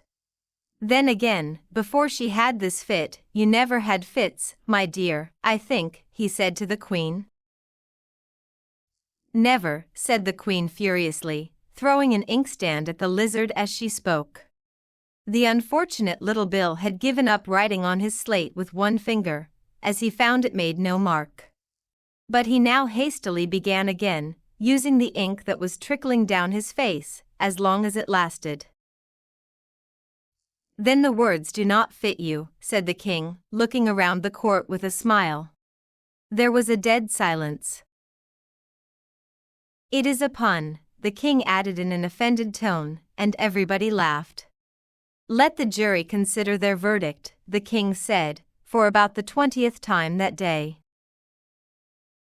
No, no, said the queen. Sentence first, verdict afterward. Complete nonsense, said Alice loudly. The idea of having the sentence first. Hold your tongue, said the Queen, turning purple. I will not, said Alice. Off with her head, the Queen shouted at the top of her voice. Nobody moved. Who cares for you, said Alice. She had grown to her full size by this time. You are nothing but a pack of cards. At this the whole pack rose up into the air and came flying down upon her. She gave a little scream, half of fright and half of anger, and tried to beat them off. Then she found herself lying on the bank, with her head in the lap of her sister, who was gently brushing away some dead leaves that had fluttered down from the trees onto her face. Wake up, Alice dear, said her sister. Why, what a long sleep you have had. Oh, I have had such a strange dream, said Alice. And she told her sister, as well as she could remember, all these strange adventures of hers that you have just been reading about. When she had finished, her sister kissed her and said, It was a strange dream, Alice, certainly. But now run into your tea, it is getting late. So Alice got up and ran off, thinking as she ran, as well she might, what a wonderful dream it had been. But her sister sat still just as Alice left her, leaning her head on her hand, watching the setting sun, and thinking of little Alice and all her wonderful adventures, until she too began dreaming in a way, and this was her dream. First, she dreamed of little Alice herself. Once again the tiny hands were folded upon her knee, and the bright, eager eyes were looking up into hers. She could hear the very tone of her voice, and see that strange little toss of her head to keep back the loose hair that would always get into her eyes. And as she listened, or seemed to listen, the whole place around her became alive with the strange creatures of her little sister's dream. The long grass rustled at her feet as the white rabbit hurried by. The frightened mouse splashed his way through the nearby pool. She could hear the rattle of the teacups as the March Hare and his friends shared their never-ending meal. And the shrill voice of the Queen ordering her unfortunate guests to execution. Once more the pig baby was sneezing on the Duchess's knee, while plates and dishes crashed around it. Once more the shriek of the griffin, the squeaking of the lizard's slate pencil, and the choking of the suppressed guinea pigs filled the air, mixed with the distant sobs of the miserable mock turtle.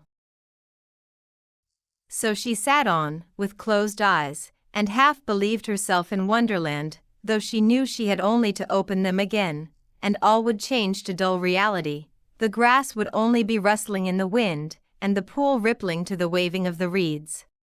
The rattling teacups would change to tinkling sheep bells, and the Queen's shrill cries to the voice of the shepherd boy, and the sneeze of the baby, the shriek of the griffin, and all the other strange noises would change, she knew, to the confused noise of the busy farmyard, while the lowing of the cattle in the distance would take the place of the mock turtle's heavy sobs. Lastly, she pictured to herself how this same little sister of hers would, in the future, be a grown woman herself. She pictured how she would keep, through all her mature years, the simple and loving heart of her childhood, and how she would gather other little children around her, making their eyes bright and eager with many a strange story, perhaps even with the dream of Wonderland of long ago. She pictured how she would feel for all their simple sorrows, and find pleasure in all their simple joys, remembering her own childhood life and the happy summer days. The end. 最後までお聞きいただき、ありがとうございました。この後は、もう一度音声を聞きながら、シャドーイングや音読にも挑戦してみましょう。繰り返し学習することで、少しずつ英語が身についていきます。また次回の作品でお会いしましょう。ありがとうございました。